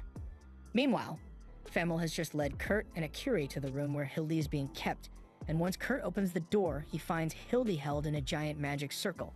He calls out to her, and when Hildy opens her eyes, she's shocked to see that Kurt is really here. Kurt tells Hildy to wait a moment while he undoes the magic circle, but Famel tells him that won't be necessary because the magic circle can be turned off from this control switch. Once Hildy has been released, Kurt runs over to check on her and asks if she's hurt anywhere, but Hildy says she's perfectly fine and Kurt is relieved, but then he notices that she looks exactly the same as she did when he met her 10 years ago. He tells her she hasn't changed at all since he last saw her, but then Hildy punches him in the face because it's his fault that she's stuck like this. When Kurt fed her that medicine he made, it made her stop aging entirely, so she's going to be stuck looking like a 10-year-old for the rest of her life. Kurt apologizes because he might have gone a little overboard with the rainbow flower when he made the medicine. But that's not all. Shortly after Kurt did this to her, he just moved out of the village and left her to deal with it on her own. She demands that Kurt make it up to her immediately, but Akiri yells at Hildy for hitting her father. Once Hildy realizes that Kurt has a daughter, she gets even angrier because Kurt went and had a child with someone else while leaving her like this. Kurt tells her it's a misunderstanding because while Akiri may be his daughter, he hasn't done any actual baby making. She just came out of an egg he was taking care of. That sounds absurd, but Hildy has seen the kind of things that go on in Kurt's village, so it's not hard for her to believe. Anyway, Hildy is really hungry, so she asks Kurt if he has anything to eat. But the only food Kurt came with is this hard piece of bread. Hildy tells Kurt it's fine, but when Kurt said the bread is hard, he really meant it because Hildy can't even bite down on it. Just then, Famel walks up to Hildy and asks her if it's true that Kurt is the one who made the medicine that gave her eternal youth, and Hildy confirms it. She asks Kurt if he could make the same medicine again for Famel. But unfortunately, the drug requires rainbow flowers, and Kurt hasn't seen any of those flowers in a long time. That's disappointing to hear, so Hildy apologizes to Famel for not being able to help with her condition, but Famel tells her it's not her fault. Kurt is shocked when he hears Hildy call the old lady Famel because he recognizes the name as that of Taekon's daughter, but everyone knows Taekon's daughter is dead. Famel explains that her death was fake to keep her condition hidden, and Taekon has been shedding tears as he watched his daughter age rapidly with each passing day, but since Kurt could already tell that she wasn't really an old lady, she doesn't see any reason to go into depth with an explanation. However, Kurt is an idiot when it comes to picking up on clues, so he has no idea what Famel is talking about. Famel continues talking, but Kurt isn't paying attention because he's trying to figure out what Famel meant, so he goes over the details. Taekon is greatly saddened by watching Famel age day after day, and he imprisoned an eternally youthful Hildegard in this secret room. The conclusion seems obvious, but then Kurt remembers a conversation he had with the members of Sakura, and when he asked them if they knew why Taekon might have imprisoned Hildy, Kans jokingly said maybe it was some sort of kink thing. Kurt disregards all other theories and decides that Kans must be right. A moment later, Taekon shows up, and he is relieved to see that Famel is alright. He then notices Kurt and asks him if he's the thief that broke in here, but Kurt denies it and changes the subject, telling Taekon that what he's doing here is wrong. Taekon gets defensive and tells Kurt he wouldn't understand, but then Kurt accuses him of getting tired of Famel, because she grew old and going after Hildy instead because she's young, and everyone realizes that Kurt really doesn't understand a single thing about what's going on. Kurt then accuses Taekon of being attracted to kids, but Taekon cuts him off right there because he may have done some unethical things like kidnapping Hildy for his daughter's sake, but he is absolutely not into kids. However, once Kurt starts making up a narrative in his head, all logic goes out the window. Everyone is confused and wonders how Kurt could have possibly come to that conclusion, but to convince Taekon to stop being attracted to kids, Kurt asks him to remember what it was like when Famil was first born, and Taekon does have fond memories of that day. Famil was the precious treasure that he and his late wife, Farnard, cared for. From that day, he swore that he would live his life for Famil's sake, even if it meant giving his life up for her. Kurt is about to speak again, but before he can say anything more, Hildy hits Kurt with a paralyzed spell to shut him up. She then asks Famil if she's sure she wants to go through with this after everything Taekon just said. But while Famil still cares about her father, she is certain that this is what she wants, so she asks Hildy to kill Taekon. Taekon runs out to the secret room because he doesn't want to die without first finding a way to save Famil. But as soon as he steps outside, he is confronted by Lise and Ulyssia. Lise tells Taekon that she knows what he's trying to do, and she knows that Famil has been afflicted with the aging syndrome. There is no known cure for the aging syndrome, and even if the curse is somehow broken, the victim won't return to their original age, which is why Taekon was trying to create a drug to stop Famil from aging and further using Hildy's demon cells. Taekon admits that everything he has done was to make sure Famil would stop aging so rapidly that even though he has done everything that man told him to do, he hasn't found the secret to eternal youth, and he isn't any closer to breaking Famil's curse either. And now everyone is trying to get in his way, so if this is what things have come to, then he's willing to sacrifice his soul to summon a demon that can help Famil. Taekon throws a magic crystal to the ground which activates a circle that was inscribed onto the floor ahead of time. Taekon calls for the demon to come forth, but strangely, nothing happens. Taekon is baffled since he knows he set everything up correctly, and as soon as he activated the magic circle, it should have drawn power from the magic Li lines beneath the castle to summon a powerful demon. However, once Lise hears him mention the Li lines, she informs him that when the hot spring was constructed yesterday, it diverted the flow of those magic Li lines since Kurt went a little too far with his digging. Taekon is shocked because he thinks Lise planned all of this ahead of time just to stop him from summoning the demon, but in reality, it was just a coincidence. Just then, Hildy comes out of the secret room, and Taekon begins to panic because he knows what she's here to do. Once Lise and Ulysses see her, they realize she must be Kurt's friend, so they ask her where he is, but Hildy says she's just made him rest a little down there because she doesn't want him to see what she's about to do. Hildy then draws her sword and points it at Taekon, which shocks Ulyssia and Lise, so they ask her if she intends to kill Taekon. Hildy says she has to kill Taekon because while his actions may be to save his daughter, if his desperation continues to grow, he may one day successfully summon a demon. And if that were to happen, then his soul won't be the only one lost. Taekon says he just wants to make sure Famil can live a normal life, no matter the cost, but that's exactly why Famil asked Hildy to kill him, because she would never be able to bear guilt of him putting others in danger just to save her. Hildy is about to stab Taekon, but all of a sudden, Famil comes out and yells for her to stop. Everyone turns to her, and to their utter surprise, Famil is back to normal, and she says she was cured by the buns Kurt made.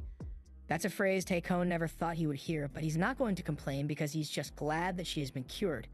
Meanwhile, down in the basement, the paralysis spell Hildy put on Kurt is starting to wear off, so he's able to talk a little now, but he still can't move his body, so he's going to need a bit of Akuri's help.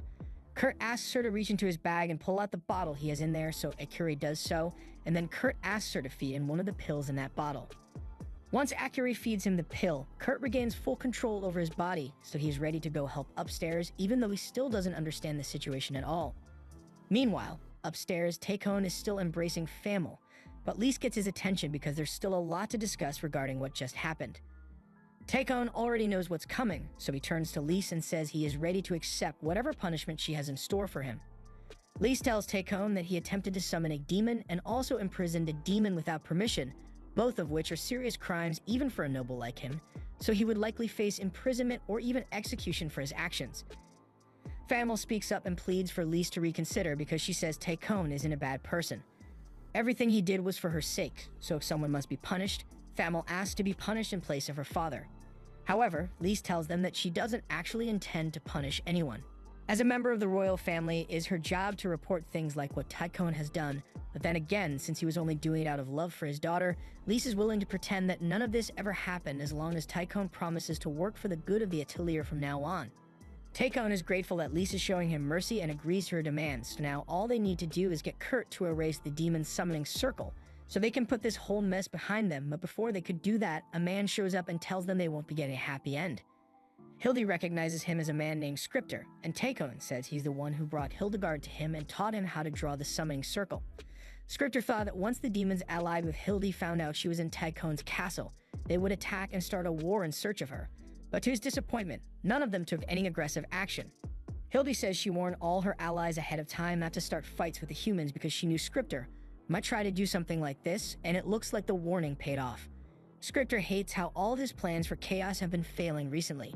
He even went through so much trouble to trick the bishop of the Poland church into trying to assassinate Lise, but his script was disrupted by someone's interference.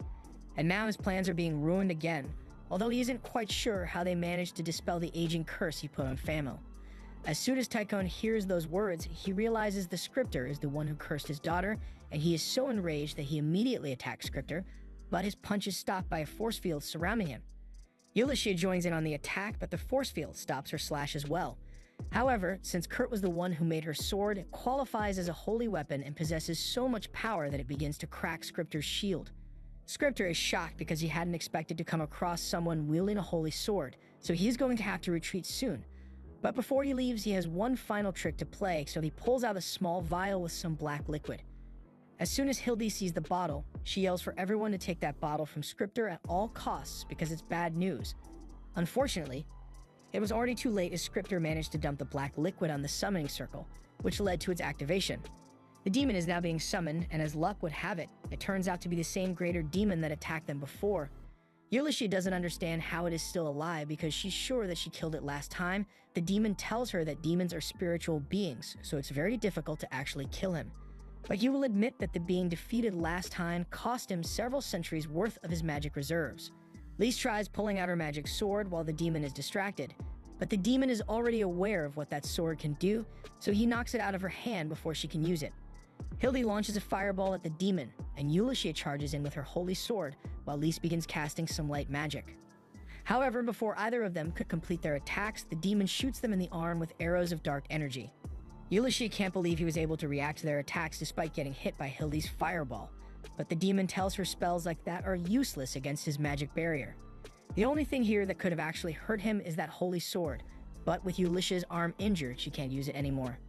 And since the demon exhausted a lot of his magic reserves the last time he was summoned, he plans to replenish those reserves by making the humans suffer at his hand, which will cement his superiority over them into their minds and restore his magic.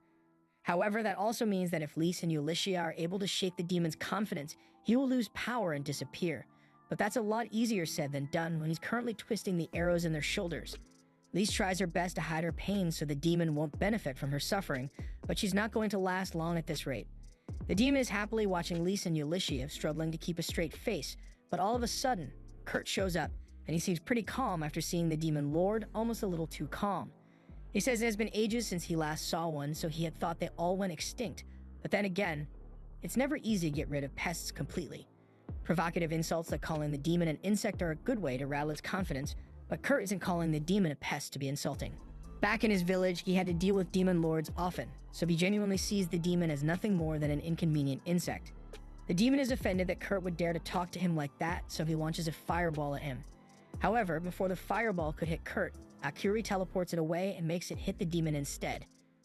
Kurt thanks Akuri for helping him, but she won't be able to use her teleportation for a while now. So Ulysses is going to have to protect Kurt instead. She gets in front of him, and as the demon launches another fireball at Kurt, she prepares to use the magic slash technique. She failed to execute it against Soulflare a few days ago, but this time, for Kurt's sake, she can afford to fail.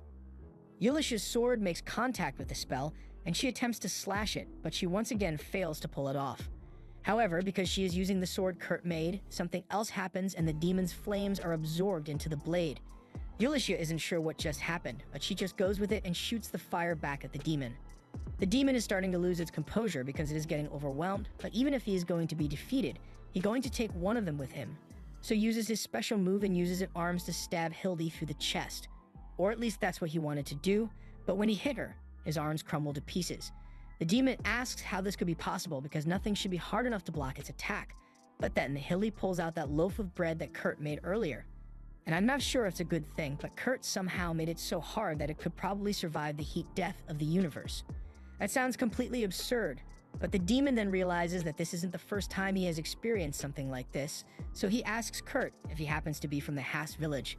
And as soon as Kurt confirms it, the demon goes nope and disintegrates because he doesn't want to deal with the crazy things Kurt is capable of. After the demon is gone, Kurt explains to the others that for some reason, his village was often attacked by demon lords, so they had to make all sorts of countermeasures against them, and eventually all the demon lords died out. Considering the fact that a piece of bread Kurt made was able to block a demon's ultimate attack, Ulysses can't imagine what kind of countermeasures the people of Kurt's village were able to come up with. Everything is wrapped up quite nicely so far, but just then, a black circle appears in the middle of the magic circle, and it starts trying to pull things in. Hildy tells everyone that the effects of the drug that Scripter used must have worn off, but none of them know what means. Hildy explains that that black goo that Scripter poured on the summoning circle was a drug that allows the activation of magic circles without an immediate need for mana or souls. However, once the circle's function is over, the goo begins collecting to fulfill the energy requirements. And considering the summoning circle that was used, this one likely won't stop until it has gathered roughly 100 souls worth of energy. The worst part is that there's nothing they can do to stop it without sacrificing people, and at this rate, it's going to take the souls of everyone in the castle. Just then, one of the castle attendants walks in carrying a box full of the buns that Kurt made, and it just so happens that there are 100 of them in there, so the goo devours those instead and simply leaves afterwards. But the attendant arriving with those buns wasn't just a coincidence. It was actually Bandana who sent him to get Kurt's buns and go there. She had a hunch that those buns would be enough to satisfy the goo, but it's actually terrifying when you think about it because if Kurt's buns can be used as sacrifices, then he could technically summon as many demon lords as he wants and force them to obey his command. But Kurt would never actually do something like that. In other news, after the events of that night, Keikam announced the survival of Famil to the people, and they were all overjoyed to learn that she is alright. After a brief interrogation by Mimiko, Hildy and Solflare were released and returned to their homeland together. And as for the bun stall, it has been doing really well along with the hot spring that Kurt made. Just as Bandana expected, the more people know about Kurt, the more he influences the world, so she's going to have to keep a closer eye on him. Later on, Kurt and the others returned to the atelier, and it looks like Kurt was given the title of a knight for his actions. Sina asks him how the commendation ceremony went, and Kurt tells her he was really nervous the whole time. In the first place, he doesn't think he should have even gotten any recognition because Lys and Ulysses are the ones who actually defeated the demon, or at least that's what he believes. However, Takon was well aware that Kurt was the hero who saved them that day, so he gave Kurt the honorary knight title. Ulysses was also given the title of a baroness, and the atelier is now officially under Tycon's protection, so no nobles can touch them. Meanwhile, as Hildy and Solflare are traveling, she looks at the present Kurt gave her before she left. He wanted to give her a rainbow flower, but those are still extinct, so instead he made her a flower out of orichalcum. Hildy is shocked when she realizes that Kurt made her a gift out of one of the most valuable metals on the planet, but Kurt doesn't think it's that strange.